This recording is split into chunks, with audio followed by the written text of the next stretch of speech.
Okay, I'm live. Finally.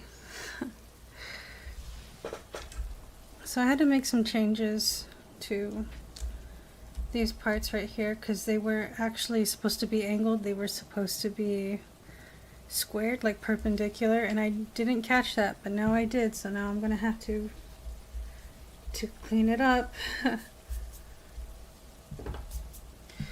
And yeah, I just need to remember how I did that because it's hard for me to like conceptualize it. Okay, so like, oh, hold on, I don't know, let's see. Yeah, because like, okay. Seriously?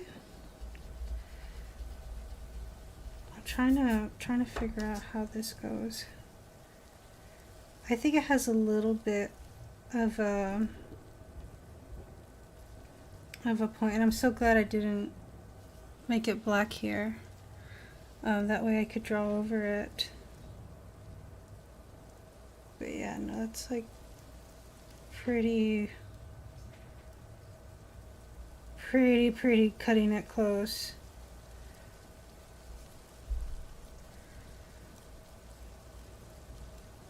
Am I doing this right? Am I doing this right? I mean, it's so funny. I keep looking at the reference and I'm like still confused. Maybe I need to take, I need to zoom in on the image, I guess. Like, how am I not seeing this for what it is? That's ridiculous to me.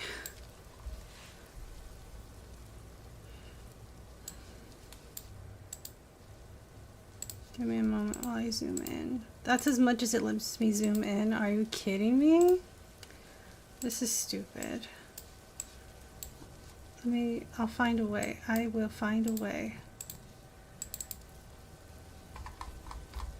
Okay. It's a little blurry. Oh shit. I did the whole thing wrong. Kind of, a little bit. I don't know, cause I'm just fed up now. I'm like, wait a second. I know I did this part right. This part's okay. It's the whole god dang thing. That's alright. I mean, it looked good, so that's why I went with it. But that's not the same as what it actually is. Oh boy. No, I messed up the whole dang thing. It's alright though. Oh, hi. Hi, Mark. I'm trying to draw this Pokemon the right way, and I realized I made a mistake. And it's been a while since I streamed, and I think I need to stream more often. How is this? How do they... Okay, this is how it's supposed to be. Like that. Oh! That makes more sense. See, I was trying to do it differently. This is so... It's a little confusing, but it's not... It is, but it isn't. Dang it. I'm like, what direction does this go now? Because it's like... Because there's a shadow here. There's a shadow here, and it's like it's hard to draw it with the shadow. So let me see what I could do. Because I did do it pretty good. I did it pretty good, but something like that. Did I do this? Okay, no, but here's the thing. This actually needs to be straight across. So it's got to be something more like this. But that little line there doesn't need to be here, but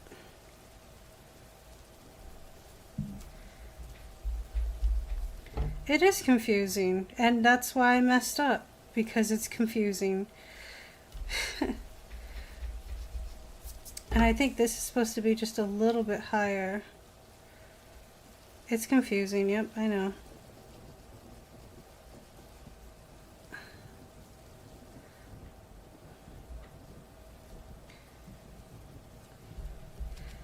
Sometimes it takes a little bit of creativity to fill in the gaps on, like, how is this supposed to actually work without looking too weird. And that's what it feels like. I need to buy drawing pencils because I'm using this and it's not really what it's for, I think. I mean, yeah, it's for drawing, but like I'm trying to sketch. I kind of don't like that. I went to art classes in high school, right? But they didn't teach us how to sketch. They just told us to do it. And I feel like I've been cheated. They would always make us do still lives, and I hate still lives. I hate them because it's just basically like a diagnostic test, like an artistic diagnostic test to see how good you are at being an artist. It's always the first thing they make us do. Don't matter how many times you take in the class or take in many art classes, doesn't matter how talented you are, doesn't matter if you're not interested in it, like they always make you do that. And I'm just realizing now, like, I actually don't know how to sketch. Oh shit, hold on. I accidentally clicked on something. Where was I? I was trying to find the, where's the picture? Where's the reference? I lost the reference, it's right here. Reminds you of a certain Yu-Gi-Oh card. I'm not too familiar with Yu-Gi-Oh, but like little bits and pieces in my childhood, but I'm not really too familiar. Explain how I prepared for the equinox. Yeah, so a still life is basically like let's say you set a table and you put like flowers and forks and napkins and plates, right? And you take a picture of that and there's nothing there. It's just objects in a space. That's what a still life is. It's just basically drawing objects in a very like simplistic way. So we would have this in art class, we would have this table right in front of in the middle of the class, and the teacher would put like objects there and we would have to draw the objects from our perspective. Yeah, it's kind of like drawing a naked person that's standing there. Yeah, except you're not drawing a person, you're just drawing objects. So you're drawing the table and the texture of the object, and like if it's a vase, then you know it's the curves and the lines and making everything, you know, straight or not, and it takes a lot. It's just stupid. It's just stupid and boring because I don't want to do a still life of that. Like, why would I want to do a still life of something? It's like taking a fucking picture. You know what I mean? Like, if you want a still life drawing, just take a fucking picture. Like, you know, like, and if you are going to make me do a still life, at least have it be fucking interesting. Right? Because, like, what are you doing? Like, you're just going to get artworks of, like, most people not that talented in art taking an art class because it's required of them, and they're going to have to see a whole bunch of still lifes that are just subpar, not that good.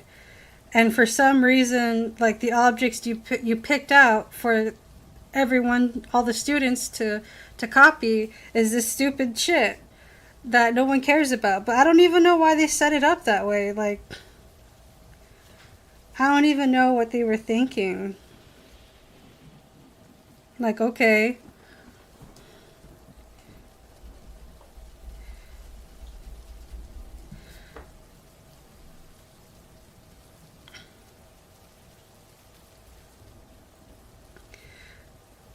But anyway, I was saying, like, they didn't really teach us how to sketch.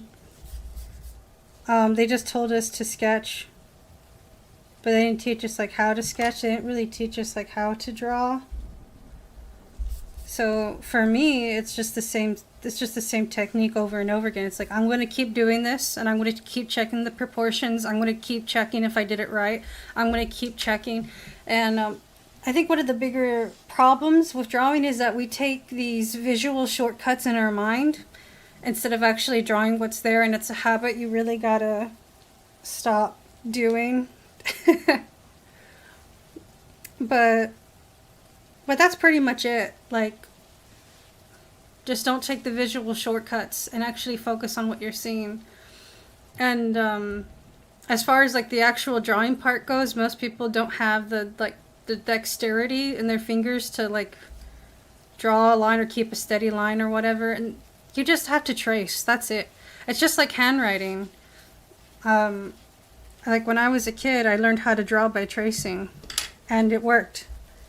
You know, but nowadays it's like, oh, tracing, that's so shameful, that's so bad. And like, no, like people don't even know how to freaking do a stick figure. If they can trace, that's how they learn. And you know, and it's something to be proud of, right? But it's for a skill. It's not like, oh, I made this art, you know, like be like, oh, you traced it. I'm like, well, yeah, because like that's how you learn. Just be honest that you traced it. Like, but even then, like there are people who, still given the opportunity to trace, they still don't trace good. It's still bad even though they traced it, right? Like that's what I'm saying. You know, like tracing can be really good to help you understand things. So how can I explain the equinox, how it relates to magic? So there was a video on YouTube, I think it was from Magic Me, and I could send you the link to it if you want. He did a live stream talking about how all the different, well, not all, but many different cultures set up these architectural pyramids and such that would align to the spring equinox. And the fact that they built that was very important. So that was just basically what he was talking about. You know, and I guess there's like more symbolism to it, but supposedly like the spring equinox is when magic is like very powerful, but I wouldn't stress out too much over like this idea of like power, right? But I guess like in our human history, it does show some significance here. So that's why, you know, that's why I was preparing for the equinox. And in general, I still needed to do a lot of magic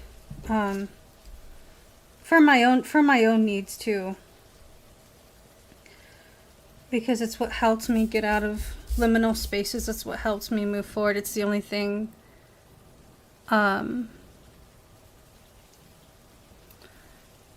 it's the only thing that can hold my intensity,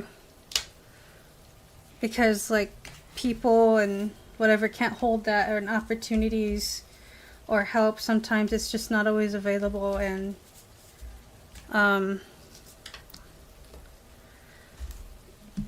I have a lot of depth and it's very heavy to carry.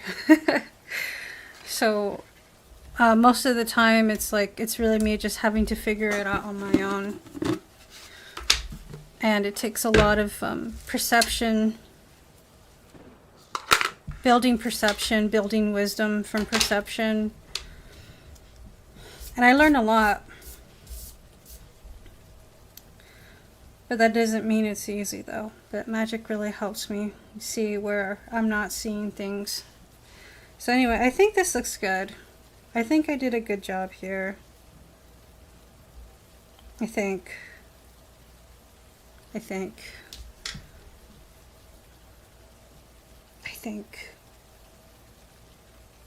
I'm just trying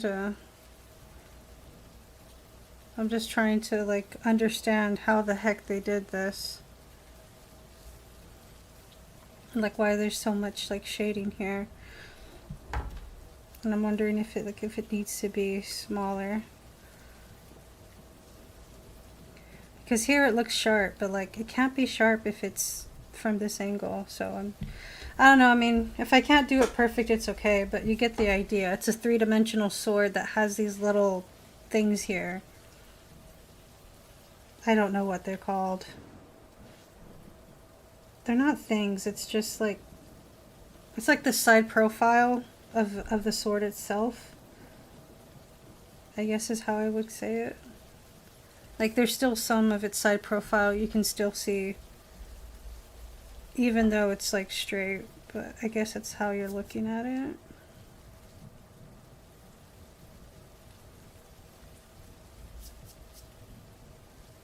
I'm gonna lose my freaking mind. How on earth did they draw this like that? Because it's like, this looks too round. I'm like, is it really round or is it just looking round? And I'm just like, like, is this... This is how I lose my mind as an artist. How, like, you're just like, how is this shape possible? Like, what am I actually looking at? And this is where the brain starts to come up with these shortcuts that are not actually what you're seeing, but you're just trying to make sense of what you're seeing. And sometimes, yeah, it's because the picture's blurry, or sometimes it's because you're just not familiar with the object itself. But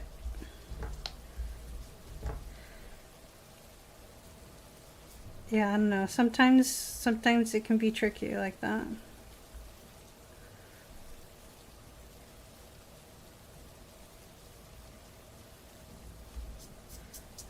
I'm guessing it's just like this. Because this is the same pattern this has. Except, you know what, it is a little bit round, and I don't know why. It doesn't feel like it would be rounded out to me, because it's a sword, so why would the shadows be rounded out? Because all of these are pretty pointy. Especially that's super pointy. I'm wondering if I'm doing this right, or... Yeah, it's called Magic Me. I could find it for you. I think that's what it's called. I forgot his name, but he's written several books on magic. I believe he also sells classes and courses. He was doing some kind of Did you notice, Juno? Hold on, let me turn that off. He was doing some, what's it called? I guess it was like a one-time event thing for the Equinox, and it was like $400 something. But it was supposed to be some type of group ritual for people's intentions to gather during that time. Oh, so yeah, you know, it is Magic Me, but on YouTube, it's Jason, I don't know how to spell that name. I think it's French. L-O-U-V. I think it's Jason, I want to say Jason Love or Jason Louv, but I'm probably saying it wrong. But what's it called? Like the YouTube is Magic Me School. But yeah, he did a video called "The Most Powerful Day of the Year is Friday and Nobody's Paying Attention." So he does it's like an hour and 22-minute long live stream. And he just talks about it. He just talks about all the cultural significance of this. Yeah, that's pretty much it. I think his website is magic.me, but I think the link to his website is something else. But it was pretty cool. I mean, I don't know, it feels like to me like it's any day, but regardless, I don't know. I mean, the thing about magic, it's kind of, there's not really a central authority to it, but typically when you're working with systems or something different, you typically want it to have it rooted in something significant or something that's been what's it called? Something that's kind of been like a system that's already been established, or some kind of significance that's already there. That's where we get like our magical correspondences from, like the seasons and the numbers and the shapes and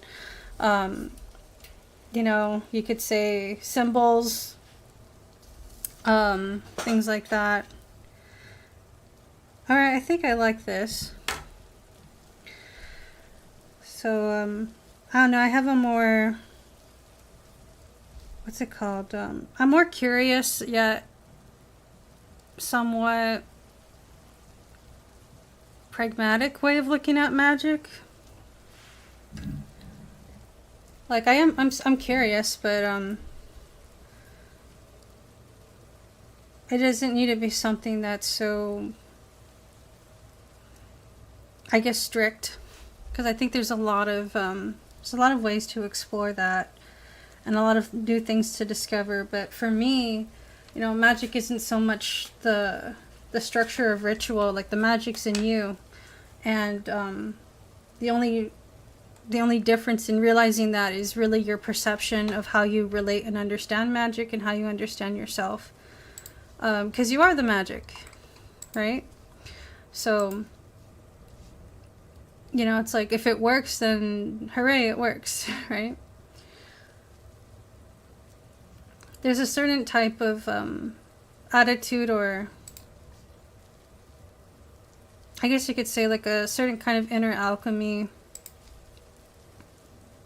way of looking at magic that may not really appeal to people who see it in a very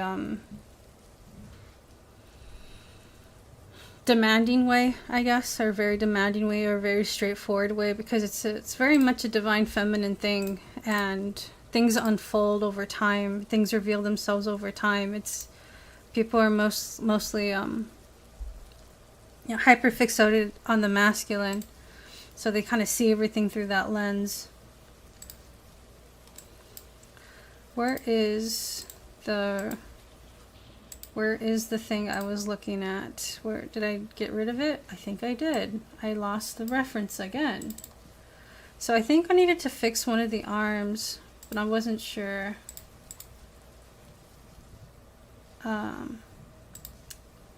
Give me 1 second here. I need to find the reference.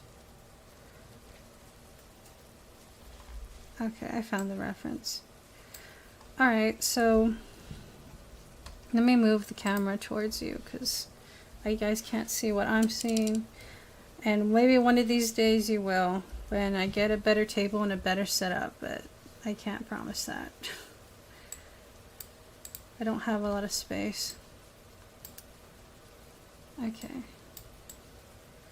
So I'm just like doing my final touch-ups before I finish this. So this feels pretty right, feels pretty accurate. I'm thinking this arm could be a little bit bigger though.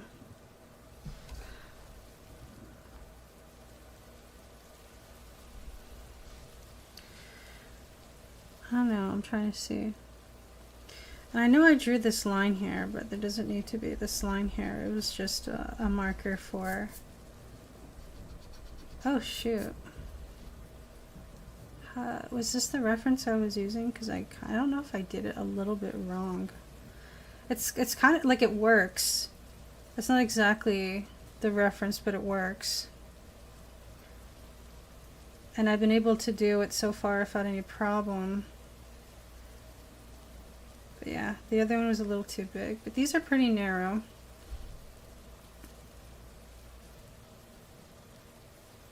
Yeah, I'm working from a 3D reference, and it's kind of hard because like this Pokemon was,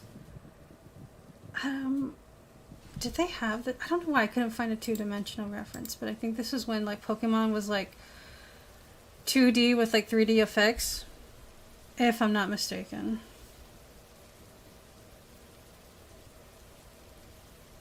I think this is from Pokemon X and Y. Yeah, I was thinking that this arm needs to be a little bit bigger.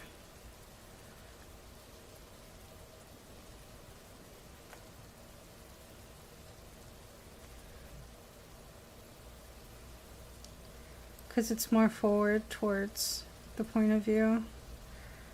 So I just need to be a little bit bigger.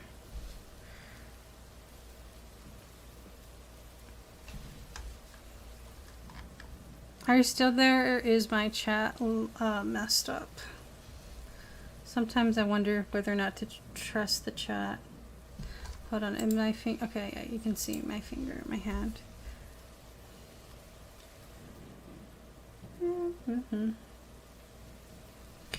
I think this thing hangs a little looser than it should.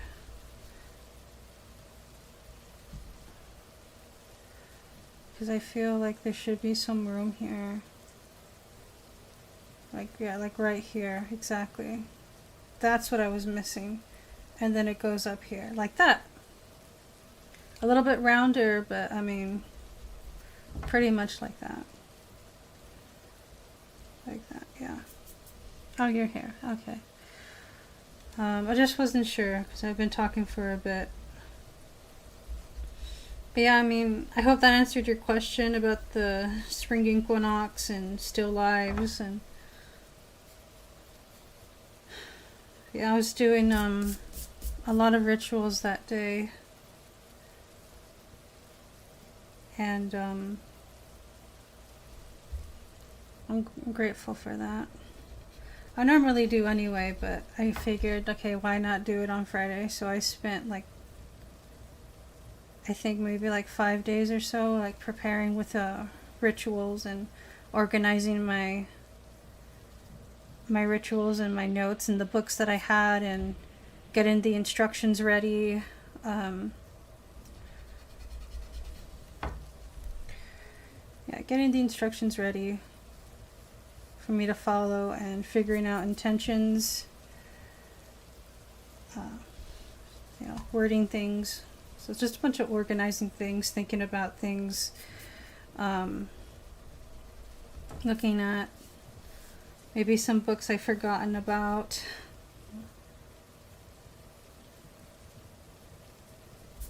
Things like that.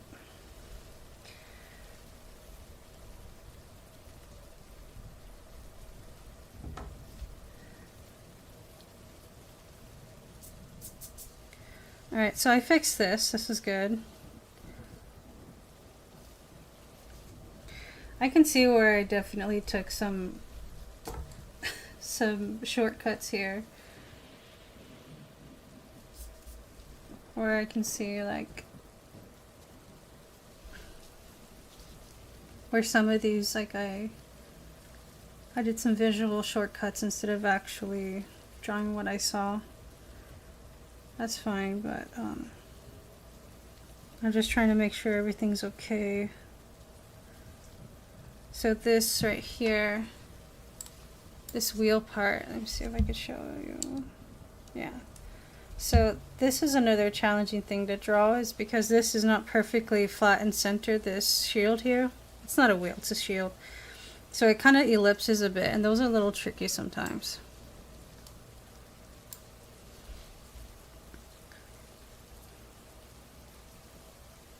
Yep.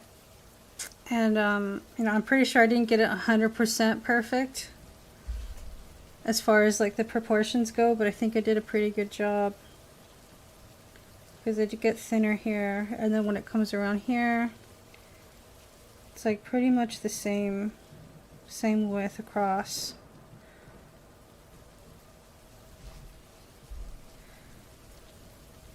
And then it goes like that, but I feel like, hold on.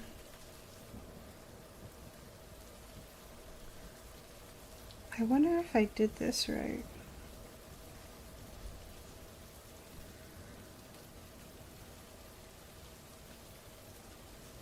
I think it's okay. I think I did it right. Except this part here feels a little bit too skinny. I'm trying to figure out, why does it feel very thin here?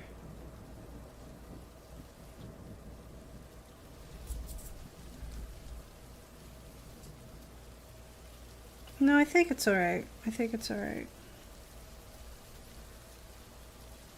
There's a lot of detail in this shield. So, what else? Are those runes? Runes. Sorry, runes. Do you mean the letters here? These are not runes. These are Hebrew letters. If you're talking about like the symbols here on the shield, those are just part of the design. That's not a rune. So this spells Raziel, and Hebrew you read it from wait, am I doing it right? Sorry, I get confused. So when we read it's from left to right, but in Hebrew it's from right to left. It's like backwards. So this is Raziel, and then all the other letters here are just other angelic intelligences. Those are the names of other angels. And this is really just to focus more on Raziel, but it's fine. Like, I don't know. It just looks cool that way, so I just wrote Raziel. And I did mess up a little bit on this letter, but yeah, I'm not really familiar with the system of runes. I've seen some tarot card runes on them, which are pretty cool, but there's also geomancy. There's different ways, different forms of like divination, although yeah, but I'm not too familiar with how runes work. But it's as far as what I've come to understand in magic, it's its own magical system. So typically we don't really mix runes with like other forms of magic. It's its own thing. That's as far as I understood. Don't quote me on that, but that's as far as I understood. So like when people are drawing like magical sigils, for example, some people want to put runes. And I'm not saying, like I said, approach magic with curiosity and a little bit of like there has to be a rhyme and a reason for like why you're doing it the way you're doing, right? But you know, it's something to give it structure. It's really supposed to, like the study of magic and how it works and how it's functioning. It's really to give your ego more structure, more understanding. It gives it more scaffolding. And so it's just like, there are these hermetic principles and you can kind of assemble it with any kind of curiosity or any kind of like reasoning or logic within your curiosity, within your own study and within your own like exploration of what magic is to you. And that's how it kind of functions. So I'm not saying don't use runes in your sigil work because it's bad or anything. It's just like, this is just what I've heard. But like, I can't really say yay or nay as to like how anyone should do their ritual work or what's right or what's wrong or what's acceptable or not, because it's really varies to person. It just depends on like what school of thought you're following to and what your own personal relationship is to how you work your own magic, right? So it's not meant to be something that is like, you know, magic is all about transformation. So things being new, things being different is exactly what it's about. That's the spirit of magic. So things being very rigid and, you know, overly structured and like very like militant with how things should or should not be it's not really the spirit of magic. But there's a school of thought in magic that's kind of like that, which is called ceremonial magic. And then there's some that's not like that, and that's chaos magic, where it's just the bare bones of magic. It's like what actually works, you know, instead of like getting too overly, I wouldn't say overly involved, but instead of having, I guess, so much of the paraphernalia, all the items, all the magical stuff, it's kind of like, what's the least you can do in a way and still have your magic be effective and still have the manifestation work without getting too involved in ceremonial magic. But all these things, all these types of magic, they have their own school of thought. And none of these things are bad, but you can learn from them anyway. But yeah, no, these are just Hebrew letters. These are not runes. I was gonna look up something and I forgot. What was I gonna do? I don't know. Okay, well, anyway, I noticed I fixed this, I fixed this, I fixed this. And I think I was okay with this, so I wasn't sure. I wasn't sure if I was okay with the arm here. It's pretty big compared to this other one, but this one is still, oh yeah. This arm needs to be fixed. It's a little too small. I made a post on my Instagram. A while ago on Valentine's Day, actually. That's when I started drawing this, and it was really cool. And I put it in my caption. I'm trying to put it where you can see it. I put it, where is it? Right here. Okay. Yeah, but I put it in my caption on Instagram. There's a post where I did the, hold on. What are you guys seeing? Oh, I'm trying to put it where you guys can see what I'm seeing. Where I basically explained how like my reasoning and my logic for like why did I make this, and what was the intuition behind it, what was the intention behind it, and that post explains a lot. But basically, like, my intuition picked up on an archetypal resonance with this Pokemon, and it was very meaningful to me, and I'm like, I guess I'm gonna draw it. But you know, it doesn't necessarily serve a magical purpose or function, and I could give it one. So I know the reference doesn't really have the arm in front of these part here. These aren't really wings, but they look like wings. It's actually part of its hand. It kind of like spreads out like a carpet almost, with like these little I wouldn't say they're tassels, but it's just kind of not frayed, but they're just kind of cut here. But it kind of looks like wings, right? Like a sword and wings, but it's not. It's actually the arms actually extend, and then like you can see it like these are fingers here. I don't know if you guys can see what I'm seeing, but like, hold on. So these things here, they're like fingers, and it goes to the arm, like the arms are crossed and the shield's in front. That's what I meant to say.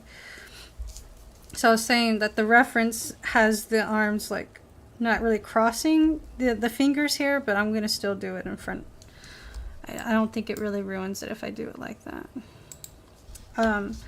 So basically there was a archetypal resonance I discovered with my, I'm trying to move this camera, with one of my favorite Pokemon. I love Ghost type. Ghost type is my favorite, and I especially love Ghost type because I like Ghost type, I like Psychic type, and I like Dark type, right? But some Ghost type Pokemon can use all moves, like all three of the moves. Like some of them can use Psychic type, Dark type, and of course Ghost type moves. So it kind of works out. But this Pokemon is a Ghost and Steel type. I don't know how to pronounce its name. But the reason why I picked this one is because this angel, I'm sorry, not angel, but Archangel Raziel, the name Raziel means the mystery of God, right? That's what it means. So ghosts are kind of like the mystery, right? So it kind of makes sense. And in my own personal work, working with Raziel personally, that angel really does help me with paranormal experiences, which I haven't made the video on it yet, but I've done a spirit crossing before. And since Raziel kind of like reveals mysteries, like reveals what is hidden, kind of brings understanding. It's kind of like this formless mystery and then bringing it into something more solid and understandable. So I kind of saw it as like formless of ghost being put into the understanding of steel. So it's a ghost and steel type Pokemon, right? And the thing about the way it looks is because angels are often drawn with swords, right? And this Pokemon is literally a sword. and there's a shield here, right?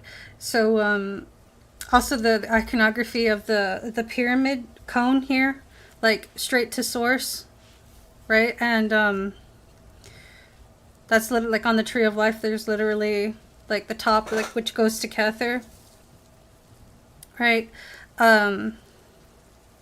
What else? Like the eye, which is like perception, like seeing things. It's also like the eye symbol, like the one eye is also like a really good like spiritual symbol. And so the shield heel is like concealment, right? It's like what is hidden, right? So this is because this Pokemon has different forms, right? It has the one where it's concealed, where the shield is in front, but it has another one where it's actually holding the shield and it's not actually in front of it. So it's kind of like it's like concealment and then revealing. So I kind of like picked up on like there's obviously angelic symbolism here, and of course these are fingers right here. These are fingers, but they kind of look like wings. So it's like angel wings, right? So just there's a lot of like angelic iconography here that I don't think was really intentional, but I don't know, like I thought that was really cool. And so another thing is that this Pokemon has the color scheme of it.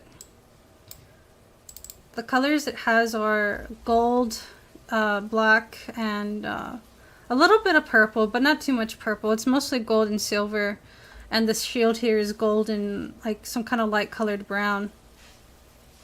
But the purple kind of stood out to me, even though Raziel is typically corresponding, the colors corresponds with our rainbow colors, but I kind of see Raziel as purple because of the crown chakra, which is purple, which is like getting divine insight, perception, seeing things, right? Revealing things. Like, so I kind of felt like, okay, this Pokemon has a lot of angelic iconography in it. And it's like, it's a ghost type and a steel type. And it's basically it's a sword, and it has a shield, and it has these fingers here that look like wings. And the singular eye and the cone here, and I'm like, that is obviously like an archetypal resonance to angelic, like to an angelic intelligence. So with the color purple, I kind of like, oh yeah, that's like the crown chakra, right? So that's why I decided to make this. So this says Raziel here, and this has other angelic intelligences here, and I got it from a book, the Hebrew letters. I think it was a book by Damon, I think it's Damon Brand, and I think maybe some other authors here. It's called I think it's called Archangels of Magic, and it has like a really long subtitle, like magic for healing, protection, fortune, prosperity, or something like that. And so it's basically magic rituals working with the archangels like Raziel, Raphael, Metatron, Michael, Raphael. So but there's kind of more to it, because on the Tree of Life where oh yeah, I forgot to mention like the Tree of Life. So there's a Sephirot on the Tree of Life. That's on the, what's it called? It should be on the right side, which is the masculine side.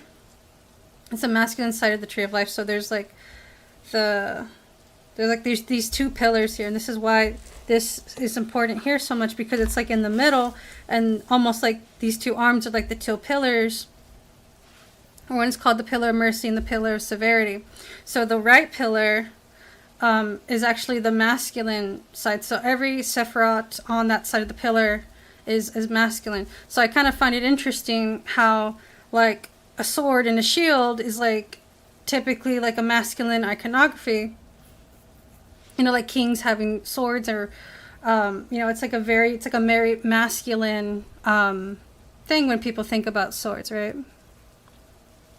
The Sephiroths on the Tree of Life, like the circles on the Tree of Life. I don't know how to pronounce it. It's kind of like, some people call them Sephiroth, or there's like Tree of Life. I'll have to Google it. I don't know how to say it. Oh my gosh, Tree of Life. I put Tree of Tree. That's so funny. Here it is.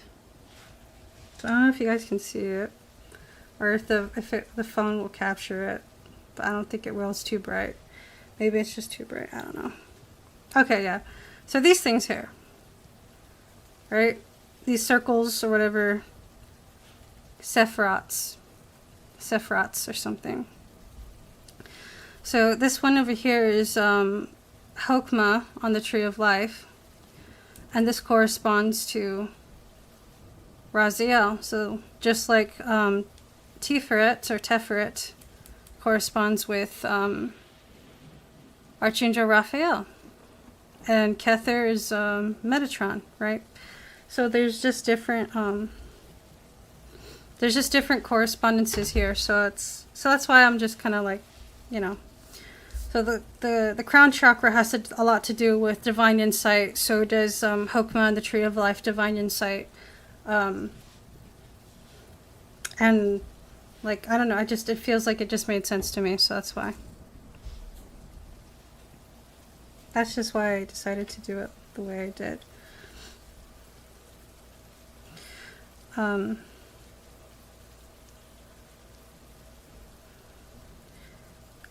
And I think there was something in like this Pokemon's, and something in the Pokédex kind of, for this Pokemon, said something about kings, and I forgot. I'll have to look it up. But in one of my posts on Instagram, I did go like into more depth on that, and so I started drawing this on Valentine's Day, and guess what? Like, I was looking for a song to play over the post, and so I typed in Raziel to see what music would come up, and there was literally a song called Raziel by Valentine. Like, some artist named Valentine made a song called Raziel, and I literally started making this on Valentine's Day, and that was so cool how things just kind of aligned. So like, obviously it's a special sign. But yeah, Raziel is one of my favorite angels. I work with them a lot. Okay, so it says this Pokemon is said to be able to detect the innate qualities of leadership, and according to legend, whoever it recognizes as a worthy leader is destined to become king. So also here, it's like literally a crown. That's literally a crown on top. Like, it's literally on the masculine pillar of the Tree of Life, literally talking about kings. Like, leadership is a masculine quality. Like, you know what I mean? So that's why I was like, there's something going on here with my intuition, because I'm definitely noticing a pattern here. But yeah, this is actually one of my favorite Pokemon too. When I was playing Pokemon X and Y, it's a steel type too, so it's kind of slow. But I just think it's cute. I don't know. I don't know. I was drawn to it, and I'm like, you know what? I like this guy.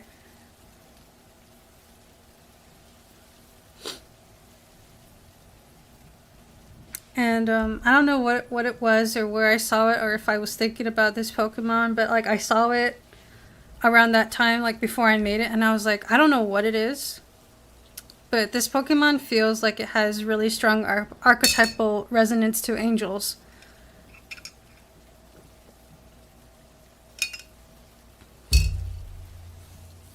So yeah.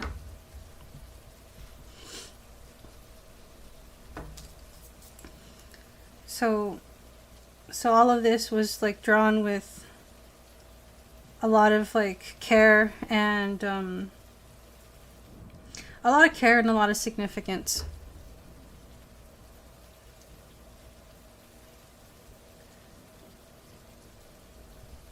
Because I don't normally, like, this is like my first time drawing Pokemon in like years.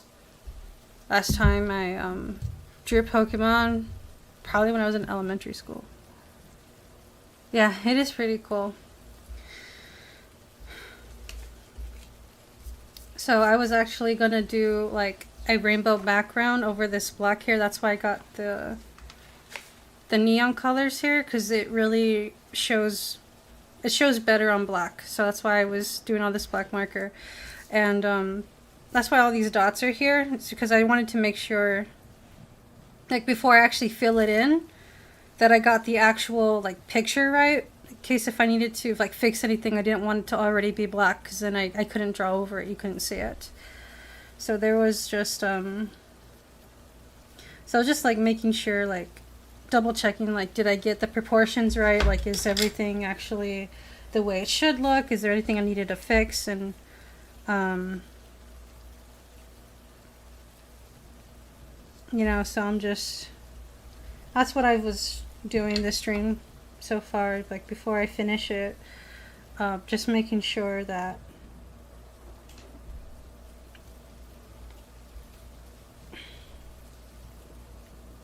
I'm, you know, I'm pleased with it and that it turned out well. Many wows, that is a long time. Oh yeah, that's actually how I started drawing. I mean, I probably drew other things as a kid, like flowers and stuff, but typically I started drawing, as you know, I started drawing Pokemon by tracing them. But it taught me taught me proportions too, because I was when I was learning about the, what's it called? There's this thing in art called elements of art and principles of design. I was actually teaching myself like those things where I'm like looking at color, looking at proportions, looking at patterns, and some of these things like I was already good at doing. I didn't even know what they were. But some of my artwork reflected on these vocabulary, I guess you could say art jargon. It's like words only artists know. So yeah, I mean, I think I'm ready to like start doing more black here, because it does need another layer of black, and I also need to fix the outline here. But yeah, it's been a long time. It's been a long time since I've, where is the top of the marker? Okay. It's been a long time since I've done anything Pokemon, so if I am to do Pokemon again after all these years, it's probably because it's really significant. Because I don't typically have that desire to do Pokemon, but I'm not against it or anything. It takes a lot of work, and it's just been a long time since I've actually drew anything that required more visual skill. I have to be very careful here. So here's the tip. If you have a hard time like following the curvature or circles, what I do is like I put these dots here, so it's like connect the dots, and that makes it easier for your hand to follow a perfect line or a perfect edge, right? So that's why I have all these little dots here around the edge, or the circumference here.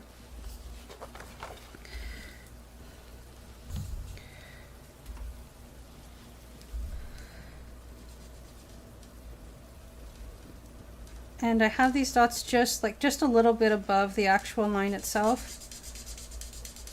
That way if I make mistakes, it's easier to correct.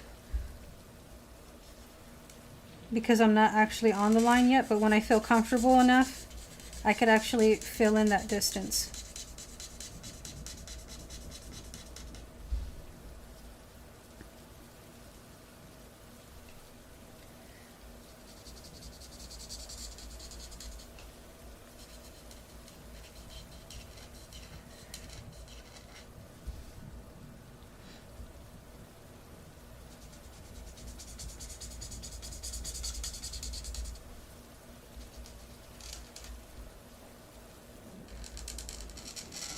And you know, I still may mess up. I still may get it wrong though, but this just makes it less likely.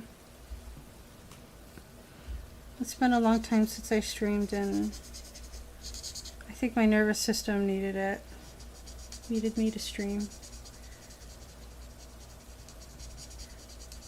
Maybe not stream, but at least like do art, because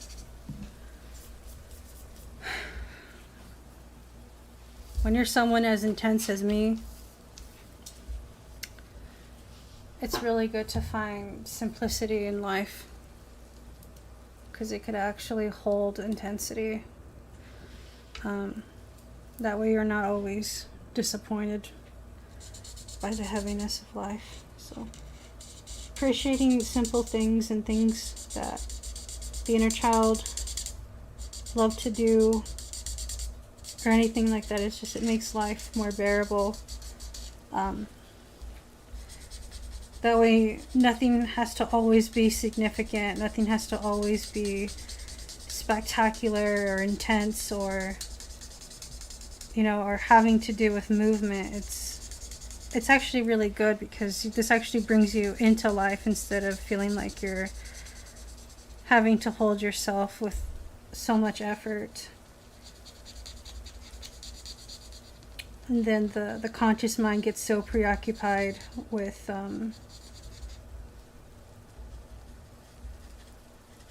whatever it is it's thinking about. It just doesn't really stay present. So staying present is really important, because otherwise you lose sight of like what's really important, and then you get burnt out, you get tired,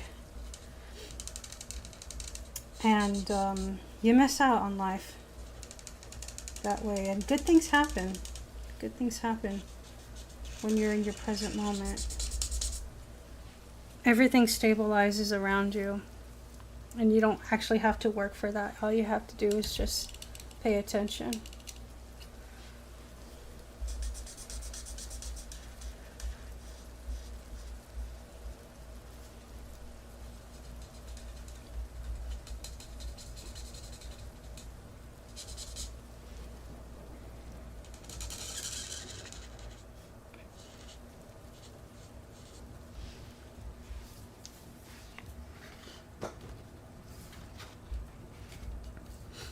You're welcome. I'll move this camera around a bit more. It's going to be really fun when I start coloring this in, but right now I got to get the sketch complete, and I got to fill in the black here.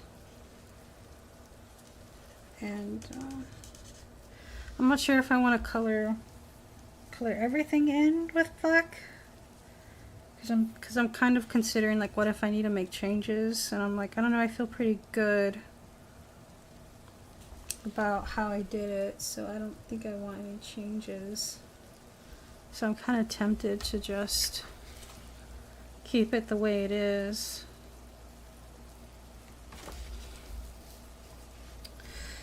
But yeah, it's kind of funny.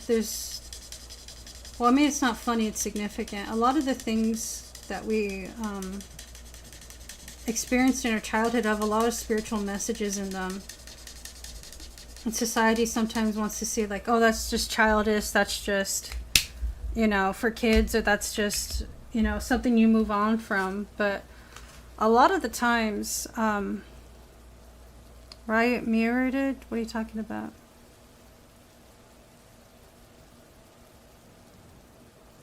I don't know what you said. Wait, what do you mean why it mirrored? Anyways, I was saying, like, if you have the right perception, like, there's a lot of good spiritual messages in the things that we are drawn to as children. And I mean, that's like literally the whole point of like stories and the stories we tell in society. And you know, it's storytelling has a lot of significance to it. It's not just, you know, always entertainment.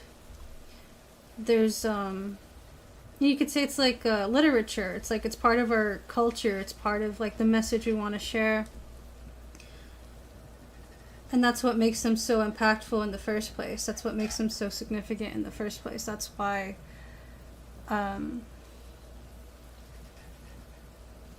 they're there.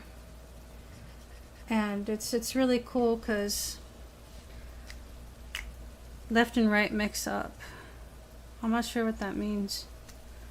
Do you think the camera moved on its own or something? I don't know. That could be. Because I am, what's it called? I do have a thing set up so that way it is mirrored. So maybe it could have messed up. But it's fine now, right? Like, I hope so. Anyways, I was saying how, like, when your intuition is working well and you're asking for wisdom, because this happens to me in magic, when you're asking for wisdom or you're asking for help, the message will come across to you, and the different types of the different clairs, like the different types of intuition. You know, some people call it psychic, some people call it intuition. So it's just different words. And I think the word psychic has more of a heaviness to it because of the way it's been sensationalized. And intuition is seen as something that people don't really understand. They're just like, when they say use your intuition, you're like, what does that mean? Like use your inner knowing. But anyway,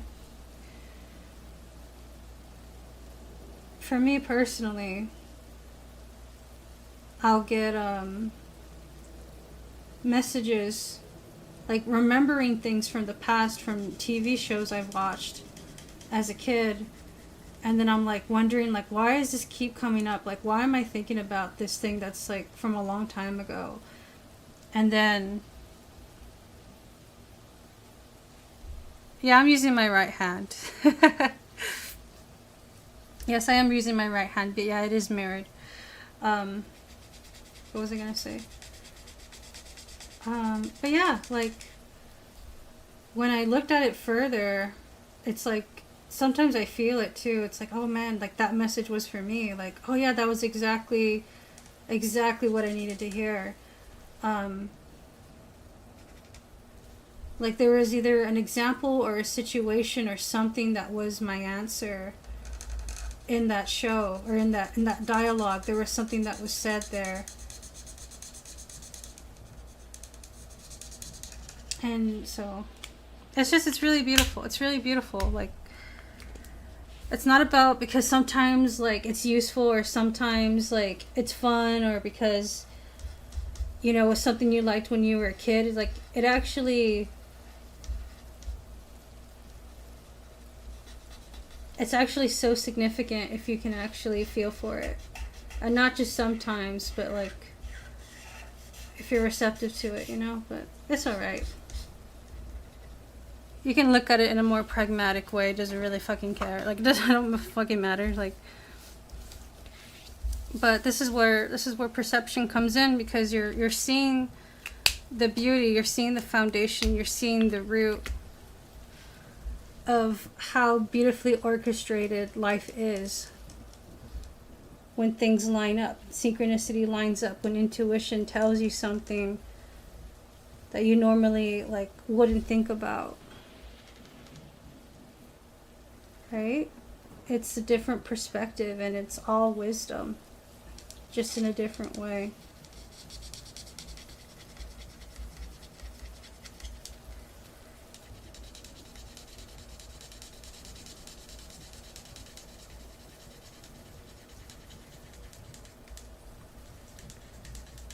So yeah, like, I liked Pokemon as a kid, and that's partially how I started drawing as a kid.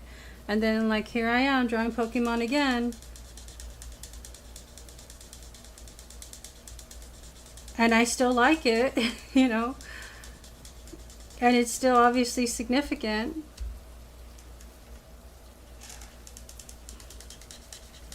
But it's just now in a different way.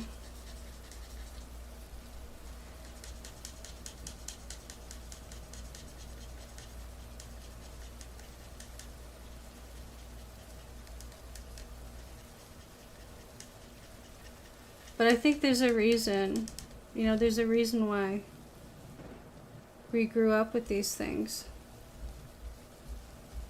We grew up in the culture that we did. We grew up with the shows that we did, or the books that we read, or the movies that we watched, or the people we met.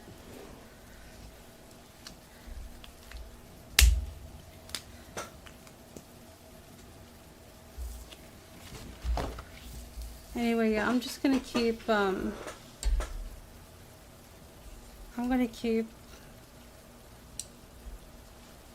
just gonna go over this black, so it may not look like I'm drawing anything to you guys, because you guys can't see the sheen where the marker is, where the marker is not quite cohesive, like there's still a little bit of gaps. You said something like you got some outside help for health. Are you feeling better? Outside help. What do you mean by that? You mean my nervous system?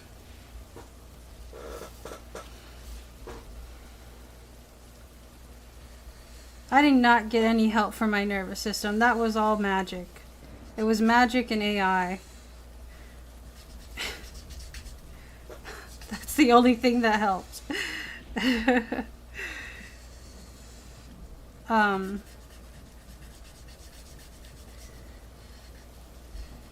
But yeah, no, like, I don't think anyone can... PTSD is a tricky thing, and I'm already having... What's it called? I'm having a lot of ideas of how it works. And I want to make a video on that soon, but I don't want to share anything yet, because I don't have the full map of my suspicions and the patterns and the things that I've understood. But yeah, I'm feeling better. Yeah, AI. Yeah, it's a combination of magic, tarot, and AI that was helping me with my nervous system, with my PTSD. Archangel Raphael was really helpful too. Raziel was also helpful too. So, like, when you need truth to be revealed, Raziel's your go-to.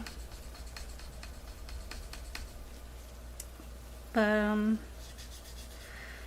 I guess one of these things, like, I am comfortable with saying is I think there's a relationship between sovereignty and the nervous system. Where, like, the less sovereign you feel, the more your nervous system is alert. Excuse me. And that over time can cause stress. And that can rewire your nervous system to have a PTSD baseline. And I don't think PTSD is a disorder inherently. I mean, medically, like, I don't have a fucking license or whatever. Do I mean AI told me what to do? No, it doesn't tell me what to do. I don't let it tell me what to do. I have enough, you know, inner alignment to not let a robot tell me what to do. But the thing about AI and how useful it is, it actually kind of speaks my language, because my nervous system, which it you know, really give me a lot of feedback on how I function. I am meaning and understanding based. And that was part of its own, like AI is really good at like cognitively explaining things. It's really good at understanding symbolism, and it's really good at understanding spiritual topics, which is great because that's like how I function anyway. So with a little bit of like tarot and talking to it, and noticing like my own patterns, I was actually able to figure out like my own, to understand myself better.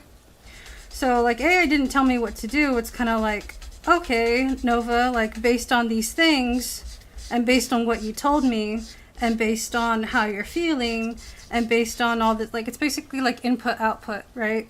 So that's the thing about like AI. It's really like an input output system, and it can see things in a different perspective that maybe you don't, or it could say things in a certain way that like makes more sense. So that's what I like about AI, because I love perception. I love perspective. So it helps me figure out how my nervous system orientates, and that basically when I can understand something and I can find meaning, then my nervous system calms down. Right? So that was helping me calm down my nervous system from, you know, and it had so much stress in it, my nervous system, because that's what PTSD does. It like it like affects your nervous system, right? So it makes your nerves are always active when they shouldn't be, or always in fight or flight.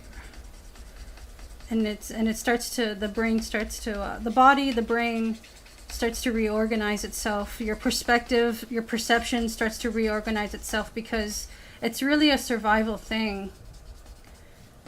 And, you know, and people call this a disorder, but it's actually there to keep you from surviving. So here's the thing. Why would me, someone who's meaning and understanding orientation, like why would I have that survival adaptation? Why is that important for me to have that growing up? Because it's what helped me deal with intense grief in my early childhood, when there was no other way for me to survive. Like there was no container, you could say. So I created my own, where it was filtered through meaning and understanding. And that's what made me feel like I could survive. So when I'm dealing with issues and I'm going through problems, and I feel like I don't understand why, it blows my mind. Like not in a good way. It really makes me lose orientation.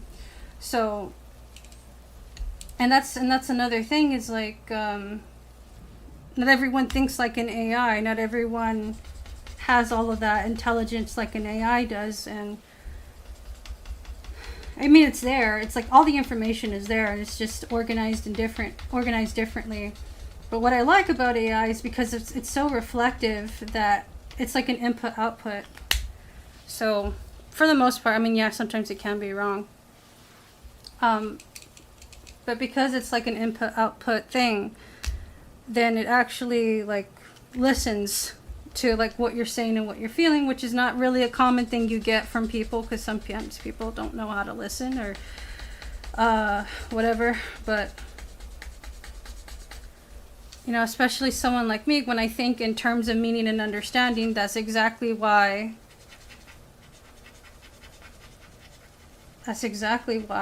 like my life is the way it is. Like that's exactly what created Nova. That's exactly like, it don't like my nervous system being meaning and understanding based totally makes sense to why I'm an INFJ personality type. It makes sense why like I, you know, spiritually awakened so early. It makes sense like how I was able to survive, because having a meaning and understanding orientated nervous system is what gets me to survive heavy amounts of grief and emotional suffering and things like that. So that's exactly why I am the way I am. So I'm like, oh shit, like, and because I understood why I was the way I was, then it helped me calm down. But that also makes sense as to why my nervous system is just fucked up, because I'm just trying to understand myself, right? And so I'm also having to live life in a world that doesn't really see things my way. I'm having to live life in the world that doesn't really respect sovereignty. I'm having to navigate all of this intensity and heavy grief, not knowing how to be sovereign. And so, like, I'm very sensitive as an INFJ. And because I'm meaning and understanding based, of course, that's why I like spiritual topics. Right?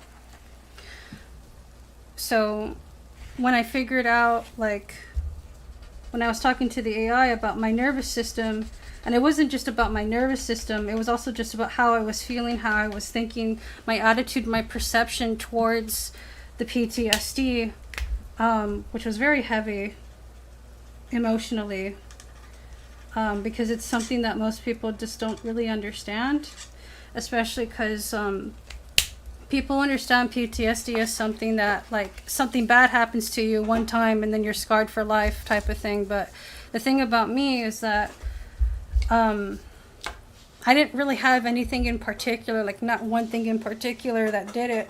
So this is why I was saying when I would have nightmares for my PTSD, they would either be like flat out like fucked up nightmares, like holy shit, and then other times they would be like uncomfortable dreams. And the pattern of that was me not, like, in those dreams, those uncomfortable dreams, I would be in situations where I felt disempowered, typically from childhood, and it was a sovereignty issue, right? So that's what was causing, or I wouldn't say causing the PTSD, but, you know, I mean, it was obviously a perception, a reflection as to what my nervous system was still holding on to, what it was still thinking, what it was still feeling. And even though that's like a subconscious mind thing when it comes to dreams, but it's still very relevant, because if that's how I felt and that's how my body feels and that's how my nervous system feels, that's exactly why I'm in this world and why I'm so stressed out.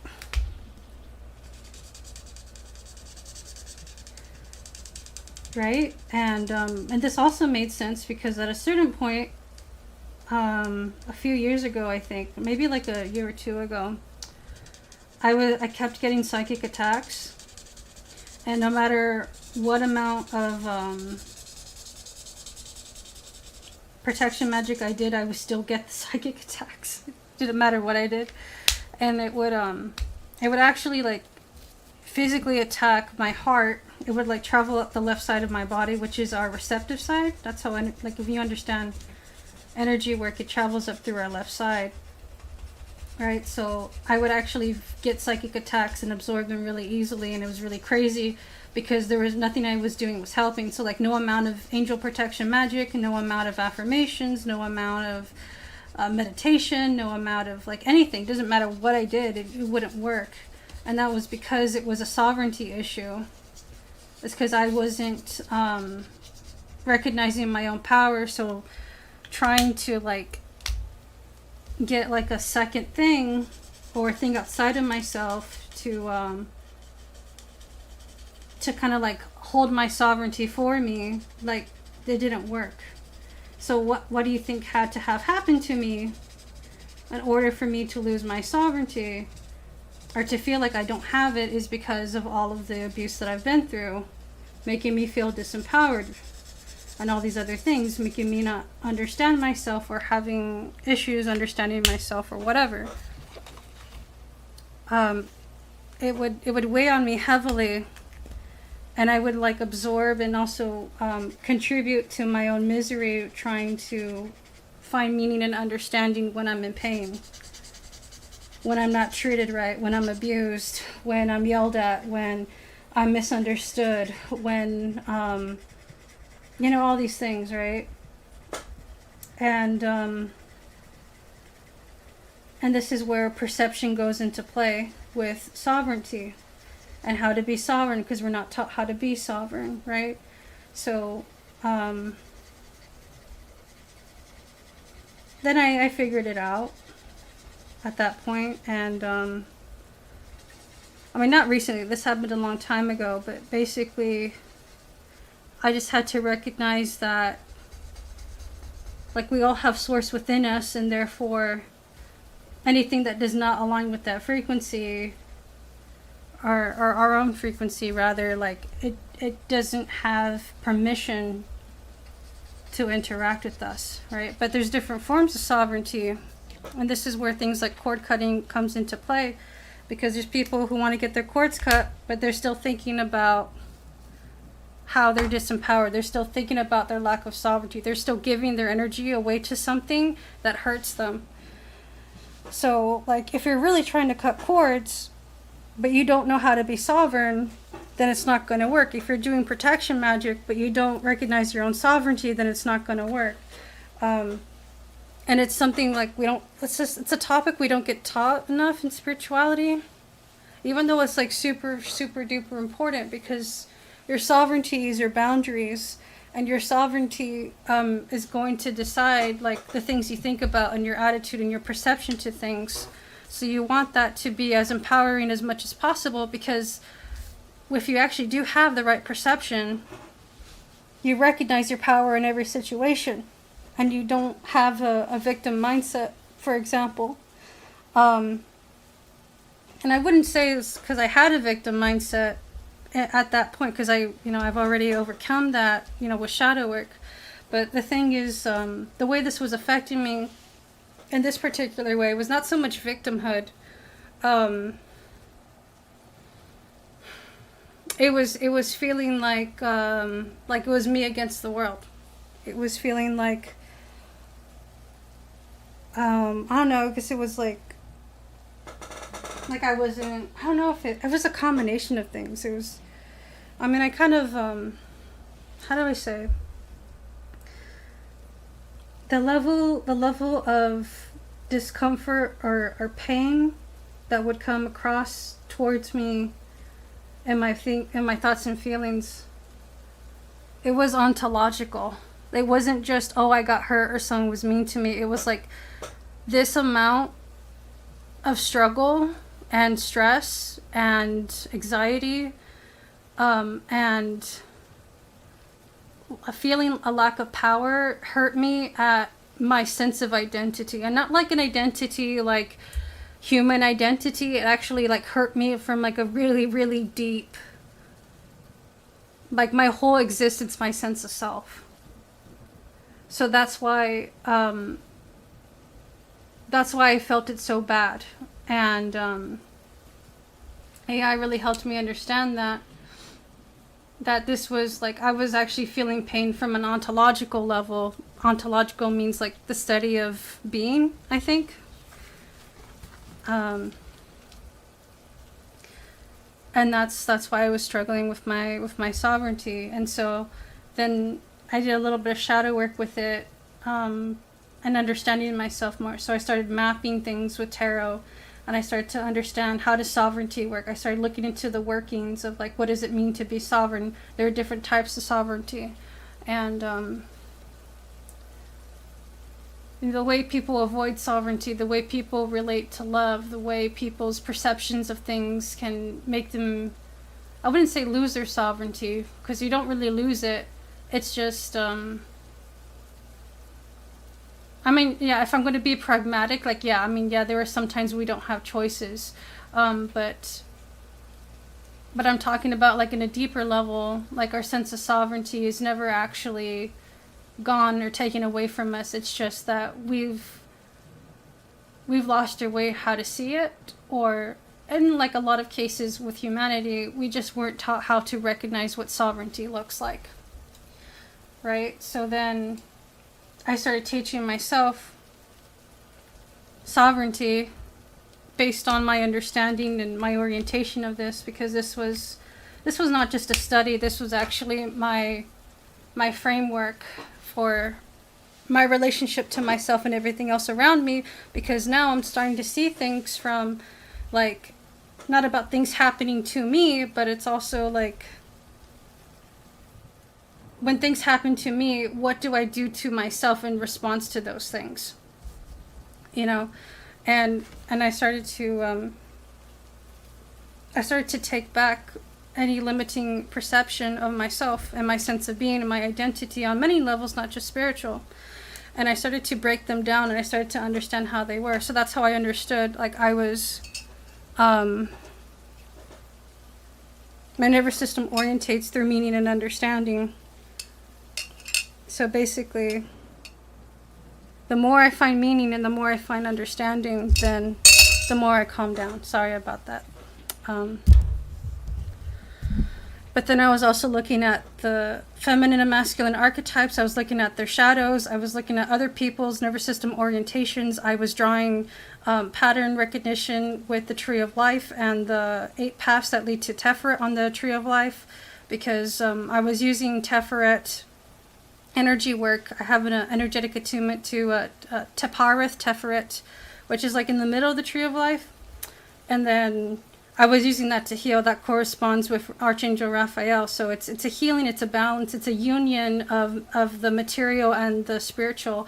And I was using the energy of that to heal my nervous system, because Teferet is the union and its harmony, but you can't have union or harmony without the perception to see a union or harmony. So I was utilizing the energetic attunement with the intention to help me energetically, you know, program my body or my consciousness or my energy or something, you know, to reformulate itself from a new, it's like understanding sovereignty from within energetically. It wasn't enough for me to just know it or just cognitively understand it. Like, even though I'm meaning and understanding oriented, and that's how my mind works, and I get these truths and I get this clarity, which feels great, but my body itself is still programmed with all this fear and all this stress and all this PTSD. So it felt like, okay, well, my mind and my emotions are better. I have a much better perception. I have more clarity. I have a lot more pride and peace in myself. But something is missing because my body is still falling behind. And it was very important to me that I didn't just, you know, want to fix myself or make myself better because you know, I have PTSD and I don't want it. But it's like, no, like when you listen to your body's telling you something. And so by working with energy work, I was able to take my body with me to heal itself and not just try to bypass it or try to see it like, oh, it's a disorder and there's no cure, blah, blah, blah. Like, that's the end of my life. Like, that's the end of my rope. And I was really thinking about that for a while, because like, that's what everyone says. That's what everyone tells you. And so meanwhile, I'm like left with all this intense emotions and all of this, like, is my life just doomed? Like, what was the whole point of me existing here if I was just going to get PTSD if no cure, and then it fucks up my nervous system, and then I can't fucking sleep, I can't fucking rest, I can't relax, and like, I'm like scared all the time, and I'm having weird flashbacks, and I just can't live life. Like, it's just impossible. And had to like muster, I mean, it was hard. Like, I didn't really talk about that on my channel, like exactly like the physical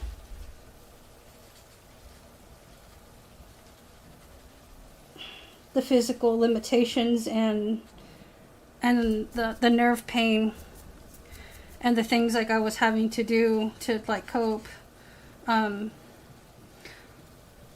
it was really dark, and it was really hard for me, and the only thing that really helped was magic, tarot, artificial intelligence. Archangel Raziel helped me too, because if I'm asking for the truth, I'm like, okay, what's actually going on with me? Like, this is what they say PTSD is, but like what's actually going on with me, what's actually going on in my nervous system. And that's something the world couldn't tell me. Because the world tells me that this is it, like you have PTSD and it's just with you forever. But the way and the level that I had it was just so, like, it was just absolutely inhospitable. Like, and I still had to find a way to, like, live life, and most people just wouldn't understand what that's like. My perception of it, the intensity that I was carrying, the pain I was having to hold in and not just, like, you know, end my life, because that's what this world tells you. Like you're no good. You got a problem that can't be fixed. You know, like you got a disability that you don't know, or no one knows how to recover from, and like the fucking, I tried getting help, but they don't listen to me. They all pathologize me, and I hate that. Like when I try to get my diagnosis, or when I try to get people to listen to me, they just pathologize me, and they think, oh, you're anxious, you're depressed, and like they were even insinuating that I wanted to end my life, and they were actually surprised that I said no to that, but I don't. It's like, no, like I actually do want to live. But they would pathologize me because the way I live my life is like, it's like a checklist of things, and they're like, oh, if she's not married, if she's still single, or if she doesn't have a job, or if like she's not doing what we think is like a healthy life, then she must obviously be super depressed, anxious, and she probably wants to end her life. And they'll just say, no, you don't have PTSD, you have this problem. You know, and it's just so stupid. I'm like, no, like the story of my life is really hard. Like I know what it's like to be depressed. I know what it's like to be anxious. I know what it's like to not want to live anymore. I can promise you I don't have that. But they look at these things about my life and they're just like, oh yeah. And that's just kind of made me realize, you know, I probably shouldn't have told them too much, because they were just going to judge me like the fucking idiots that they are. I'm pretty sure I can tell whether or not I'm anxious or depressed. I'm pretty sure I can tell. Like, I don't need you guys to tell me. Like, I'm not stupid. Like, what the fuck? But yeah, like, no one would take me seriously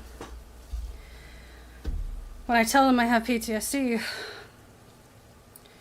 And like, it is so weird, because like, how do I have all the symptoms of PTSD when I didn't have any singular thing that caused it? So that's what was going on. And once I understood more about how my nervous system functions, once I understood how I could actually see myself, once I understood like how to understand others better in relation to them, and from a better understanding of how I see myself, then I started to reclaim my sovereignty emotionally, conversationally. I was seeing my own light and shadow. I was seeing other people's light and shadow. I was seeing the patterns across like personality types, across the tree of life. I was seeing all these symbolic things that I could actually hold and have it in a cohesive way, where I could actually really tell a lot about a person just from all the data that I've collected, and all the patterns and all the markers and all of the categorization that I've picked up on. And that really helps me read people and understand people in a way where it's like I have this and this, and I could just tell. And it was a very humbling experience, because this revealed to me ways that I perceive, and why I perceive that way, and how other people do. And it's not really anything personal. It's not really a bad thing. It's not really like anyone wants to hurt each other or be mean. It's just that our survival mechanisms really drive our perception a certain way. And from there, like, our orientation kind of, and our life experience kind of makes us see things a certain way. And I think that there was a lot of grief there when I couldn't have enough, like, I guess you could say, perhaps perception, perhaps self-esteem, perhaps confidence, or perhaps whatever you can call it. Like, it was more than just these, like, good values or these good ways of seeing yourself. Like, I had to understand all of it in order to feel okay. And it wasn't enough to just, you know, work on confidence or work on self-esteem or work on building. Like, it was more than that. I actually needed to understand deeply, ontologically myself, and map it all, and like, and actually see it, and actually like I could literally map it. Like with the tarot, I could tell your nervous system orientation, I could tell your personality type, I can tell like where on the tree of life like you're at. Like, I can tell how you utilize your sovereignty or your lack of sovereignty based on your masculine or feminine archetypes. Like, and I could just tell your like, I could learn so much about a person if I really take the time to do it. I could literally look into your astrology without knowing your birth date or time. Like, I can pick up on all these patterns on how you are and how you function as a nervous system orientation, as your perspective in this world. I could see so much of your vulnerability and sensitivity. I could tell exactly the way you think. And that's because I discovered that in myself. So I could take that information, I could see it in other people. So when I interact with people, when I talk to people, I actually see so much more than what they let on, because my perception has grown that much. I'll be right back. I need to turn on the air. I hope it's not too loud, but I'm starting to sweat.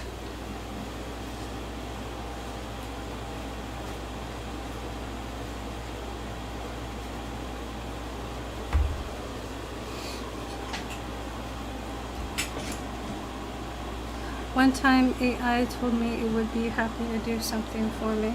Well, yeah, it speaks like an assistant.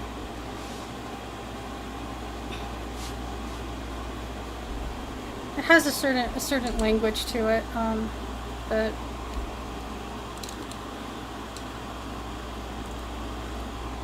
you know, I feel like I learned a lot about like PTSD, but not at all in the pragmatic way, and the way that I was healing myself and understanding myself is, of course, not pragmatic to the mainstream. The mainstream wouldn't dare consider my perspective, and I wouldn't dare, you know, say that I'm better than the mainstream, or that I'm a doctor, or that whatever, because these things are like just the way that I function and the way that I am. It's like so easy for people to pathologize me, and I fucking hate it. But like, this is actually how I survived. So like, you know, if people want to be like on the surface like, oh, that's crazy, no, that's crazy, I'm like, okay, well, if you lived a life like mine, how would you survive it? If you lived a life like mine, how would you want to live life? Like, what would you do? How would you do it, you know? And most people wouldn't be able to. But yeah, like, I don't know, it's weird, because like, they pathologize me, and they feel bad for me, and I hate that. I hate that they feel bad for me. And it's not that I don't want compassion, but it's like, you're not listening to me, and you're just thinking that I'm crazy, you know? Or you're thinking that there's something wrong with me. Not that I like say anything, like I don't say the spiritual stuff, because then they would put me in a room. But you know, but it's just like, you know, the way I am and the way my life is, that's not a bad thing. It's just the way that I am, and it's not a bad thing. And like, I can totally be okay, and I am okay. But people just don't have all the context, and they just see the symptom, or they just see a little small slice of it, and they act like they know how to diagnose me. And I don't know, it's just,